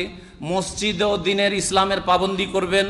আর কর্মক্ষেত্রে যেখানে যে কাজ করছেন সবাই দ্বীনের পাবন্দ থাকবেন। বাজারে হাটে বাজারে থাকলেও সেখানে দ্বীন মেনে চলবেন, বাড়িতে ঘরে থাকলেও দ্বীন মেনে চলবেন। এটা হচ্ছে পূর্ণাঙ্গ ইসলামে প্রবেশ করা। এটা হচ্ছে ইসলাম। উদখুলু ফিস-সিলমে কাফা, ইসলামে পূর্ণাঙ্গরূপে প্রবেশ করা। একজন মানুষ মসজিদেও যেমন ইসলাম পালন করবে, হাটে বাজারে সব জায়গায় যেখানেই যাবে সেখানে ইসলাম পালন করবে। যেমন মসজিদে আল্লাহকে ভয় করে, কোনো গুনাহ করতে সাহস করবে না। কে মসজিদে সিগারেট খাবে? সিগারেট তো মাকরু, হারাম তো বলছেন না আপনারা, তো মাকরু কাজটা করতে অসুবিধা দেখি মসজিদে। হ্যাঁ, যারা মাকরু বলছেন তাদেরকে বলছি যে মাকরু কাজ তাও আপনি মসজিদে করতে সাহস করছেন না। বোঝা গেছে? হ্যাঁ, তাহলে মাকরু নাই, বোঝা গেল হারাম কাজ, তাই না? ওই হারাম কাজটা মসজিদের গেট থেকে বেরিয়ে, আর ইফতার পার্টি থেকে রোজাটা, ইফতার করার সময় কাউকে সিগারেট খেতে দেখেছেন? যে ইফতার মাহফিল ইফতার করছে আর সিগারেট খাচ্ছে, দেখেছেন কাউকে? কিন্তু ইফতারের টেন্ট থেকে, তাঁবু থেকে, বা ইফতার যে পার্টি হচ্ছে যেখানে দস্তরখান লেখা, ওখান থেকে খেয়ে দিয়ে বেরিয়েই একেবারে সিগারেট ধরিয়ে দিয়েছে। তাহলে ইসলাম পালন করে ইফতার পার্টিতে, মসজিদের ভিতরে, কিন্তু ইফতার পার্টি থেকে বেরিয়ে গেলে, মসজিদের গেট থেকে বেরিয়ে গেলে সিগারেট ধরিয়ে দেয়। কাবা শরীফ থেকে তপ করে বেরোয়, অনেক লোককে দেখা যায় এরকম। কাবা শরীফ থেকে তপ করে বেরিয়েছে, ওমরা করে বেরিয়েছে, আর বেরিয়ে ওই যে কাবা শরীফের চারিদিকে চত্বর আছে নাউজুবিল্লাহ, সেখানে সিগারেট ধরিয়ে দিয়েছে। এক লোক ওই রকম সিগারেট ধরিয়েছে উপমহাদেশের কোনো এক দেশের, আর তখন হাইয়ার লোকের ওকে ধরেছে কয়েক বছর আগে। ওর এক ভাই তখন সন্ধ্যাবেলা আমার সাথে দেখা করে বলছে যে ওকে তো নিয়ে চলে গেছে হাইয়ার লোকেরা, আর পুলিশে ধরে এখনও ছাড়েনি, আর গাড়ি ছুটে যাবে, তো একটু কি সুপারিশ করতে পারবেন? যে ভাই আদা খেয়েছে স্বাদ পেয়েছে, কেন সুপারিশ? আদা খেয়েছে স্বাদ পেয়েছে, আদার তো একটা ঝাল আছে, ওই রকম সিগারেট খেয়েছে, হাইয়ার লোকেরা উঠিয়ে নিয়ে গেছে ওকে, আর তাও কাবা শরীফের সামনে সিগারেট খাচ্ছে। বুঝতে পারছেন? তাহলে ইসলামটা কাবা শরীফের মধ্যে সীমিত। যতক্ষণ তওয়াফ করলেন ততক্ষণ ইসলাম, যতক্ষণ সাফা মারা সাই করছেন ততক্ষণ ইসলাম, খুব দোয়া কালাম, হ্যাঁ, আর যতক্ষণ নামাজ পড়ছেন ততক্ষণ ইসলাম। আর যখনই কাবা শরীফ থেকে বেরিয়ে গেলেন তখনই সিগারেট ধরিয়ে দিলেন, হালাল হারামের তমিজ থাকলো না। এটা ইসলাম নয়, এটা আংশিকভাবে ইসলাম থেকে বেরিয়ে থাকা। ওই রকমই বালা মুসিবত আসবে। খিজিউন ফিল হায়াতের দুনিয়া, দুনিয়ায় লাঞ্ছনা, ওয়া ইয়াউমাল কিয়ামাতি ইউরাদ্দুনা ইলা আশাদ্দিল আযাব, কিয়ামতের দিনে কঠোর শাস্তির দিকে ঠেলে দেওয়া হবে। আর একটি কথা বলে শেষ করে দেব। আল্লাহ পাক সূরা আনআমের আয়াত নম্বর 162-63 ইরশাদ করছেন, কুল ইন্না সলাতি ওয়া নুসুকি ওয়া মাহইয়ায়া ওয়া মামাতি লিল্লাহি রাব্বিল আলামিন। হে নবী বলো, ইন্না সলাতি, আমার নামাজটাও কার? আল্লাহ। ওয়া নুসুকি, আমার জবাই, আমার কুরবানি, যাবতীয় ইবাদত বন্দেগী। নুসুক মানে কুরবানিও হয়, আর নুসুক মানে যাবতীয় ইবাদত বন্দেগীও হয়। হ্যাঁ, আর মাহিয়া আমার জীবন, সারা জীবন, মামাতি এমনকি আমার মরণ কার জন্য? লিল্লাহ, আল্লাহর জন্য, রব্বুল আলামিন, যিনি বিশ্বজাহানের রব, যিনি বিশ্বজাহানের রব, তার জন্য। তাহলে জীবনের কিছু ক্ষেত্রে ইসলাম থাকবে আর অন্য অন্য ক্ষেত্রে ইসলাম নেই, এইরকম না। জীবনের প্রতিটি ক্ষেত্রে ইসলাম থাকতে হবে। জীবনের প্রতিটি ক্ষেত্রে লিল্লাহি রাব্বিল আলামিন থাকতে হবে, লা শারিকা লাহ, তার কোনো শরিক নেই। হবে যালিকা উমিরতু, আর এই আদেশই আমাকে দেওয়া হয়েছে, ওয়া আনা আউয়ালুল মুসলিমিন। আর রাসূলুল্লাহ সাল্লাল্লাহু আলাইহি ওয়াসাল্লামকে বলা হচ্ছে যে তুমি বলো যে আমি হচ্ছে এই উম্মতের সর্বপ্রথম মুসলিম। আর একটি কথা যা বলবো তা হচ্ছে, আল্লামা শেখ সালেহুল ফৌজান হাফিজাহুল্লাহ তাআলা, আপনাদের রিয়াজে আছেন, সৌদি আরবে সবচেয়ে বড় আলেম বলা যেতে পারে, তিনি বলছেন যে দিন ইসলামে পূর্ণাঙ্গ রূপে প্রবেশ করার অন্তর্ভুক্ত হচ্ছে যতগুলি আমাদের সমস্যা রয়েছে, দ্বন্দ্ব রয়েছে, বিবাদ রয়েছে, দুনিয়ার বিবাদ হোক অথবা দিনের বিবাদ। দিনের বিবাদ হচ্ছে আকীদার ইখতিলাফ, আপনার আকীদা আলাদা, আমার আকীদা আলাদা। আপনার আকীদাতে আল্লাহ পর্যন্ত পৌঁছার জন্য গৌস কুতুবের ওসিলা লাগে, আর তার মধ্যে দুই ভাগ, এক ভাগ বলে যে গৌস কুতুবকে সিজদা করতে হবে, ওদের নজরানা পেশ করতে হবে, বড় শিরক করে আল্লাহর কাছে যেতে চায়। আর আরেক দল বলে যে না, দোয়া করবেন তখন গৌস কুতুবের ওসিলাই দোয়া করবেন। আপনি পাপি তাপি, আপনার দোয়া কি ডাইরেক্ট কবুল হয়? সেজন্য ওসিলা দিয়ে, বুজুর্গানের দিনের ওসিলাই দোয়া করতে হবে। আপনার আকীদা একরকম, আমার আকীদা যে আল্লাহ বলছেন ফাইন্নি করিব, আমি কাছে, সুতরাং আমি ডাইরেক্ট আল্লাহকে ডাকবো। এইরকম ইখতিলাফ, অথবা ইখতিলাফ হচ্ছে দুনিয়ার ক্ষেত্রে, জমি জায়গা নিয়ে ঝগড়া, টাকা পয়সা নিয়ে দ্বন্দ্ব, অথবা উলামায়ে কেরামদের মধ্যে ইজতিহাদে যে ইখতিলাফ হয়েছে। কেউ বলছেন আমাদের সূরা ফাতিহা পড়তে হবে, কেউ বলছে সূরা ফাতিহা মুক্তাদিকে পড়তে হবে না। ইখতিলাফ, কোনটা করবেন আপনি? কোনটা সহি ইসলাম, কোনটা ভুল ইসলাম জানতে হবে। আমি জবাব চাইছি না, আর জানতে হবে কোনখানে ফিরে যাবেন আপনি, কার কাছে ফয়সালা নেবেন। আপনার ছোট হুজুরের কাছে না বড় হুজুরের কাছে? সবচেয়ে বড় হুজুরকে? আরে হুজুর বলা যদি জায়েজ হয়, ধরলাম হুজুর বলা জায়েজ, তো সবচেয়ে বড় হুজুর কে? মুহাম্মদুর রাসূলুল্লাহ সাল্লাল্লাহু আলাইহি ওয়াসাল্লাম।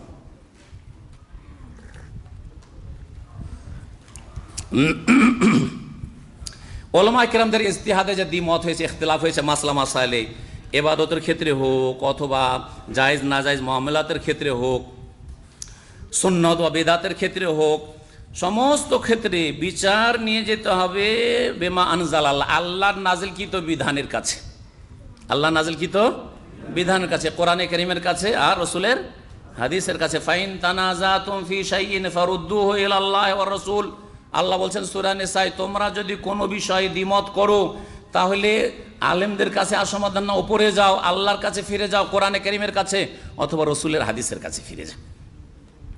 ওমাখতালাফতুম মিন শাইইন ফাহুকমুহু ইলাল্লাহ, যে কোনো বিষয়ে তোমাদের দ্বিমত হোক এর ফয়সালা আল্লাহ দেবেন। কে দেবেন? আল্লাহ দেবেন। আপনি আপনার হুজুরকে ধরে নিলেন আর আমি আমার হুজুরকে শেখকে ধরে নিলাম, এইতে সমাধান হবে না, কোরআনে হাদিসের কাছে ফিরে যেতে হবে। এই ক্ষেত্রে কোনো পক্ষপাতিত্ব চলবে না, তাআসসুব চলবে না, মিন গায়রি তাআসসুবিল লিমাযহাবিন। আল্লামা শেখ সালেহুল ফৌজান বলছেন যে কোনো মযহাবের আপনি অন্ধ অনুকরণ করবেন যে এইটাই ঠিক না, কখনো না। আমি কোরআন এবং হাদিসের তরফদারি করব, আমি পক্ষ নেব কোরআন হাদিসের ওয়াহির পক্ষ নেব, এটা হচ্ছে সহি রাস্তা। না কোনো ইমামের সাথ দেবেন, না কোনো ঝগড়া বিবাদের ক্ষেত্রে কোনো বড় দলের সাথ দেবেন। হ্যাঁ, জীবনের যে কোনো ক্ষেত্রে হোক না কেন। আর ইসলামকে শুধু মুসলিম পার্সোনাল লাই সীমিত করে দেবেন না, যেমন বেশ কিছু মুসলিম দেশে মনে করে যে বিবাহ, তালাক আর ওয়ারাসাত, ধন সম্পদের ভাগ বন্টন, এগুলির ক্ষেত্রে শুধু ইসলাম দিয়ে বিচার করব আর বাকি ক্ষেত্রে ইসলাম নয়, এই রকম নয়। ফাইনাল ইসলাম কুল্লুন লা ইয়াতাজাজ্জা, কারণ ইসলাম হচ্ছে পূর্ণাঙ্গ জীবন বিধান, তাতে কোনো রকমের বিভাজন চলবে না যে কিছু মানব কিছু মানব না, কিছু করব কিছু করব না, কিছু নেব কিছু নেব না। এই রকমই বর্তমান যুগে যে বিভিন্ন পথ এবং মতগুলি দেখা যাচ্ছে, দল উপদল দেখা যাচ্ছে, এর বিভিন্ন মানহাজ, ইসলাম প্রচারের মানহাজ। কেউ মনে করে যে রাষ্ট্রীয় ক্ষমতা দখল করে ইসলাম কায়েম করব, আর এক দল বলছে যে আমরা 40 দিনে বেরিয়ে গিয়ে ইসলাম কায়েম করব। এইরকম আর এক দল বলছে যে আগে আকীদা ঠিক করব, শিরক মুক্ত আল্লাহর জমিন করব, তাওহীদ উলুহিয়াত প্রতিষ্ঠা করব, তারপরে ইসলাম কায়েম হয়ে যাবে। মানুষের ব্যক্তি জীবন থেকে শুরু করতে হবে। কেউ বলছে রাষ্ট্রীয় জীবন থেকে, আগে ওখান থেকে শুরু করতে হবে আর ডান্ডা দিয়ে পিটিয়ে সবকে ঠিক করে নেব। আর কেউ বলছে না, ব্যক্তি জীবন থেকে ঠিক শুরু করতে হবে। এ সমস্ত ক্ষেত্রে কোন দিকে ফিরে যেতে হবে? কোরআন এবং সুন্নাহর দিকে ফিরে যেতে হবে। শেখ সালেহুল ফৌজান বলছেন, ওয়া কাযালিকা ইয়াজিবু আলা আতবাইল মাযাহিব ওয়াল মানাহিজিল মুআসিরা, বর্তমান যুগে যেসব মানহাজ রয়েছে আর ধর্ম প্রচার প্রসারের পদ্ধতি আর তরিকা রয়েছে, আইয়ারুদ্দু আকওয়াল আইম্মাতি মিনাল কিতাব ওয়াস সুন্নাহ, তাদের মুরব্বীদের, তাদের স্কলারদের কথাগুলিকে কোরআন সুন্নাহর দিকে ফিরাবে। ফামা ওয়াফাকাহুমা, কোরআন সুন্নাহর অনুকূল হলে সেগুলিকে নেবে, আখাযু বিহি, ওমা খালাফাহুমা ওমা খালাফাহুমা দুনা তারাকুহু রাদ্দুহু দুনা তাআসসুবিন আও তাহাইয়ুজিন, যেগুলি কোরআন সুন্নাহর খেলাফ হবে, যদিও আপনার জামাতের দলের প্রতিষ্ঠাতার খেলাফ হোক না কেন, তার আকীদার খেলাফ, তিনি যা কিতাবে লিখে গেছেন তার খেলাফ, তার গবেষণার খেলাফ, কিন্তু কোরআন এবং হাদিস এই পক্ষে রয়েছে, তাহলে আপনি কোরআন এবং হাদিসের দিকে ফিরে আসবেন। বলছেন যে অমা খালাফাহুমা, যে কোরআন সুন্নাহর খেলাফ হয় স্কলারদের কথা, দায়ীদের কথা, ইসলামের প্রসারকদের কথা, আর যারা এই বিভিন্ন দলগুলি প্রতিষ্ঠা করেছে, প্রতিষ্ঠাতা, তাদের কথাগুলি কোরআন সুন্নাহর খেলাফ হয়, রাদ্দু হো, তাহলে সেসব বুজুর্গদের কথাগুলিকে ছেড়ে দেবে। দুনা তাআসসুবিন আও তাহাইয়ুজিন, কোনো গোঁড়ামি করবে না আর কোনো রকমের পক্ষপাতিত্ব করবে না, বিশেষ করে আকীদার বিষয় সম্পর্কে গুরুত্ব দেবে। ওয়ালা সিমা ফি উমুরিল আকীদা, কারণ আইম্মায়ে কেরামগণ সকলে কোরআন সুন্নাহকে আঁকড়ে ধরতে বলেছেন। ফাইনাল আইম্মাতা রাহিমাহুমুল্লাহ ইউসুনা বিযালিক, ইমাম আবু হানিফা, শাফিঈ, মালিক, আহমদ সকলে বলেছেন যে এজা সাহহাল হাদিসু ফাহুয়া মাযহাবি, যখন সহিহ হাদিস পাবে সেটাই আমাদের মযহাব। উতরুকু কওলি লিকাউলি রাসূলিল্লাহ সাল্লাল্লাহু আলাইহি ওয়াসাল্লাম, আমার কথাকে রাসূলুল্লাহর কথার সামনে ছেড়ে দিও। হাযা মাযহাবুহুম জামিয়ান, এই হচ্ছে চার ইমামের মতামত। ফামান খালাফা যালিকা, সুতরাং যে কেউ যদি এর বিরোধিতা করে, এক ইমামের অন্ধ অনুসরণ করে আর কোরআন হাদিসের খেলাফ কাজ করে, ফালাইসা মুত্তাবিআন লাহুম, তাহলে ইমামের অনুসারী হইল না, আবু হানিফার অনুসারী হইল না, নকল অনুসারী, জালিয়াতি রয়েছে। ইমাম শাফি, মালিক, আহমদের অনুসারী হইল না। ওয়াইনিন তাসাবাইল, যদিও নিজেকে সম্পৃক্ত করে, নিজেকে বলে যে আমি এই মযহাবের, আমি ওই মযহাবের, আমি সেই মযহাবের, তারপরেও তারা কোরআন এবং হাদিসের অনুসারী হলো না। কারণ আল্লাহ পাক বলছেন, কাল আল্লাহু ইত্তাখাযু আহবারাহুম ওয়া রুহবানা ওয়া আরবাবা মিন দুনিল্লাহ, তারা যারা কোরআন এবং হাদিসকে বাদ দিয়ে বুজুর্গদের, মুরব্বীদের, স্কলারের কথাকে প্রাধান্য দিয়েছে, তারা নিজের ধর্মগুরুদেরকে আর পণ্ডিতদেরকে, পুরোহিতদেরকে আল্লাহকে বাদ দিয়ে রব, পৃষ্ঠপোষক বানিয়ে ফেলেছে। তাদের কথা বাধা নিষেধ মানে, তাদের আদেশগুলি মানে, তাদের গবেষণাগুলি মানে, কোরআন এবং হাদিসের কথা মানতে চায় না। সূরা তওবা আয়াত নম্বর 31 আল্লাহ পাক রব্বুল আলামিনের একটি আয়াত শেষ করি, যারা দ্বীন ইসলামের কিছু পালন করলো, কিছু পালন করলো না, আর পূর্ণাঙ্গ জীবন গড়ে তুললো না, ইসলামিক জীবন, তাদের পাপের ক্ষেত্রে, তাদের শাস্তির ক্ষেত্রে আল্লাহ বলছেন ফাকুল্লান আখাযনা বিযামবিহি, প্রত্যেককে তাদের পাপের কারণে আমি পাকড়াও করে থাকি, গুনহার কারণে। দুনিয়ার শাস্তিগুলি গুনহার কারণে আসে। ফামিনহুম মান আরসালনা আলাইহি হাসিবান, কিছু জাতির ওপর পাথর বর্ষণ করে ধ্বংস করেছি আগের যুগে। অমিনহুম মান আখাযাতু সাইয়াক, আর কোন জাতিকে বিকট শব্দ পাকড়াও করেছে, ধ্বংস করেছিল। অমিনহুম মান খাসাফনা বিহিল আরদা, আর কিছু জাতিকে আমি মাটিতে ধসে, ভূমিকম্প দিয়ে ধ্বংস করি।